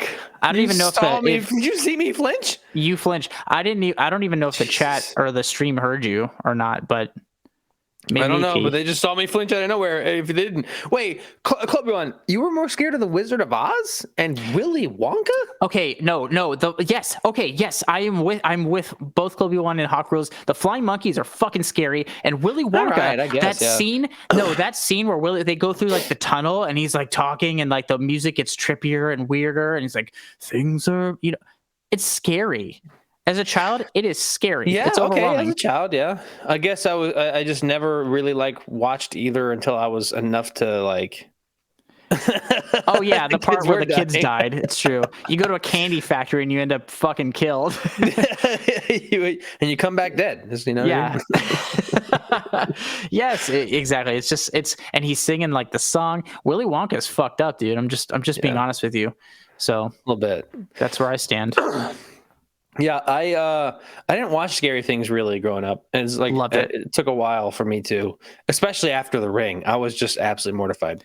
I couldn't get enough of it. I know that we've told this story before, but I saw it with my older brother, who's 7 years older than me, and all of his friends, and they were, I guess, going to go hang out after, or maybe he was going to go drop his girlfriend off. I don't remember what was going to happen, but he's like, "All right, cool, I'll see you later." Like, drop me off at the, like, not even going in the house with me, just like at the fucking driveway, opened up the side doors, like, "All right, well, I'll be back in a little while." I was like, "Are you out of your fucking mind? I am not getting out of this vehicle unless it's with you." I made him take me with him. I probably cock-blocked him so hard that night. I don't care. I don't care either. It's your safety. You never know who's going to come out of your TV. I'm saying, dude, I couldn't look at a TV for like 4 days. I saw this movie. I think my mom took me and a friend to see it when it came out. I saw it in the theater. No. It scared the shit out of me. It's such a great movie, and I really, Icky's right. I was just about to say I want to rewatch it because like there's some really fun and really cool visuals and like the spooky old tape. Like now the VHS aesthetic and stuff is like overplayed the hell and back, but it was such a new thing because at the time VHSs weren't like that far out of like people still watch VHSs in the early 2000s. Yeah, but now it's like vintage or retro technology, but back then it was like still a very real thing that you had in your house. Do you remember? I feel like I heard something. I don't know if it's real or not. Something about the marketing campaign. Maybe it wasn't. It was basically they sent out actual VHS tapes of the actual like Ring movie, like that the characters watched. Yeah, like unlabeled, whatever. Just sent them out like to like video stores, and people were finding them. That's great, actually. I want to find the thing. That's fucking great. I condone this. Yeah, exactly. Yeah, exactly. First off, I don't blame you, Icky. I couldn't. For whatever reason, also I'm a masochist. If you guys haven't figured that out yet, I didn't want to close my eyes during the scary parts, even though I knew it would like give me nightmares. The only time I close my eyes is when, we'd be watching a movie with Wendy and those like boobs, so you have to, you're like, so close your eyes for the boobs. Yeah, you got to put the blanket over your head for the boobs. We can't see that stuff. We can't see that stuff. I'm looking for see, exactly. Thank you. No boobs. No boobs. You can watch everything else. That's fine. Oh, this is crazy. I want to talk about this. Okay, I was trying to find the exact story about the Ring, but I found like the 8 best. That's what I was laughing at. It's eight of the best horror movie marketing. No, it says 8 horror movie marketing campaigns that were extra as fuck. Yeah. For Smile, they had people at baseball games just smiling, behind home plate, just standing and smiling and sitting and smiling. And I guess it was maybe the actors. I don't know, but Carrie in 2013. Using pulleys and remote controls, a woman appeared to be telekinetic after a guy. It was like a coffee shop thing, right? Yeah, in a coffee shop. Yeah, I remember seeing those videos. And like all the books and shit. Excuse me. Just casually traumatizing citizens in coffee shops for marketing clout. Very cool. The Blair Witch Project, the filmmakers who purchased the film after seeing it at Sundance just distributed and plastered missing flyers of the 3 stars of the film. He used their real names in the movie. All on college campuses. Well, because the Blair Witch is one of the first films to utilize like the internet in a very real way to market the film. And then apparently after a couple of weeks of the recent movie, Curse of the Blair Witch premiered on the Sci-Fi Channel, which is like I guess they tried to pretend like it was real for sure. Like kind of like a. Okay, I think I remember vaguely what some of that is. Okay, I found it. I'll stop after this. Is The Ring unmarked VHS tapes. DreamWorks created several web pages that are now defunct, like 7daystolive.com that talked about the Ring virus, and an openletter.com which explained what happened to you after you watched the haunted videotape. And around release of the film, people reported finding unmarked VHS tapes on their windshields that contained the 1.5-minute video from the film. Bro, it's like, I get it, and that's actually smart at the time, but like if you take a step back, like, hey, do you want to like traumatize people for the rest of their life to market your movie? Yeah, and some guy was like, that sounds fucking tight, dude. Let's do it. Right? Like, hey, you know what? Fuck it. Let's do it. Oh, that's great. Well, this has been great, Dave. I've had a good time hashing out my trauma. Your trauma, our all collective traumas, from the food service industry down to our horrible triggering nightmares from Hereditary. It's been good. I've had a good time. And a really good time. So what do we got going on, dude?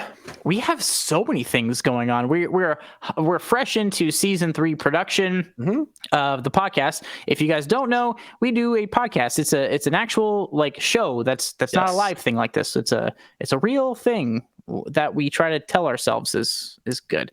So you should check it out. It's good. It's fun. We do this thing. We take 2 movies of the same genre, separated by a decade, and we battle them against each other, and we have a good time. We make some jokes. We hang out, and we talk pretty seriously about the films as well. Yeah.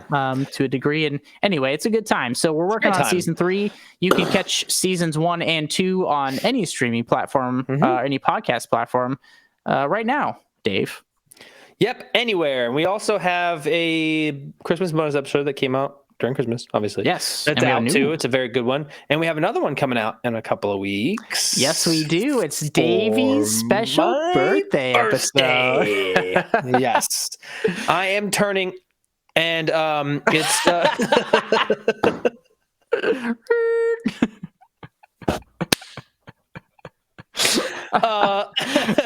and it's a very, very fun episode. It's Chloe one, the big redacted, it's a very fun episode. It's the first 2 Mighty Ducks versus each other because we get to throw out our rules for the bonus episodes. It's true, we do.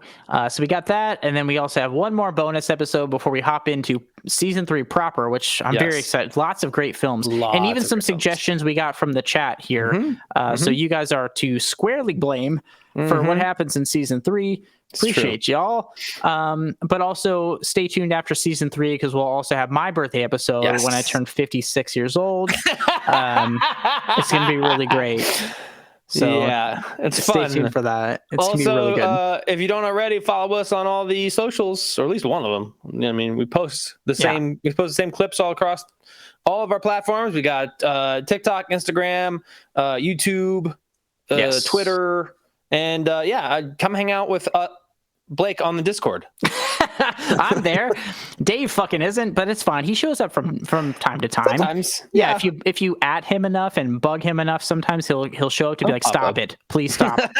I'm begging you to stop. I'm at work, for the love of God, stop!" Yeah, so we can take out all your frustrations on the stream, make him eat Necco wafers. But yes, we do have that going on. And we also we do movie nights here from time to time. You can give us a follow here on Twitch for free. If you want to give us a sub, we love that as well. You can give us a sub for free as well if you have an Amazon account. You just gotta click the button and do the thing, the thing. I don't fucking know. It's technology, but you can do it for free. Fuck it. Yeah, we appreciate you, but most of all, we love you guys. Everybody here in the chat that shows up every week. We love you guys. We have such a fun time doing this, putting ourselves through these horrible, traumatizing films just so we could hash it out with you guys and hear what you have to think. Yeah, it's a good time. We appreciate you guys very much. We can't wait to see you next week. I will maybe do a movie night soon. Yeah, I think we're going to do a movie night soon. So on Sunday nights, sometimes we do a public domain movie night. Maybe we'll watch fucking Nuki. Dave, you weren't on the stream for that one. I'll talk to you about Nuki after this. But maybe we'll watch Nuki because fuck it. Great. It'll be a fun time. So either way, if we don't catch you here on Sunday for movie night, we'll see you next week, next Tuesday. We'll be talking about more stuff that we'll figure out eventually. We'll let you know. At some point. Who knows? Who knows? Yeah. Until then, thank you very much. We love you all, and we'll catch you next week.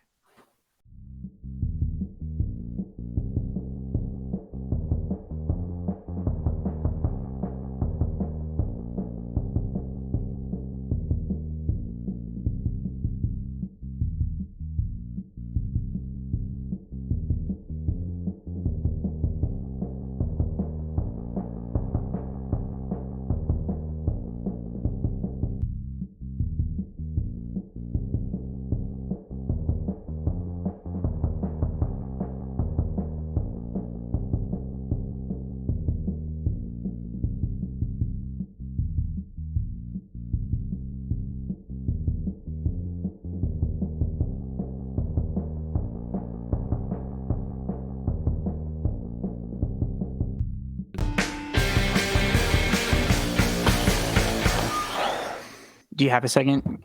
Yeah. All right, I gotta pee real quick. All right, yeah, go ahead. Just 1 second. You're right. Cool. Yeah.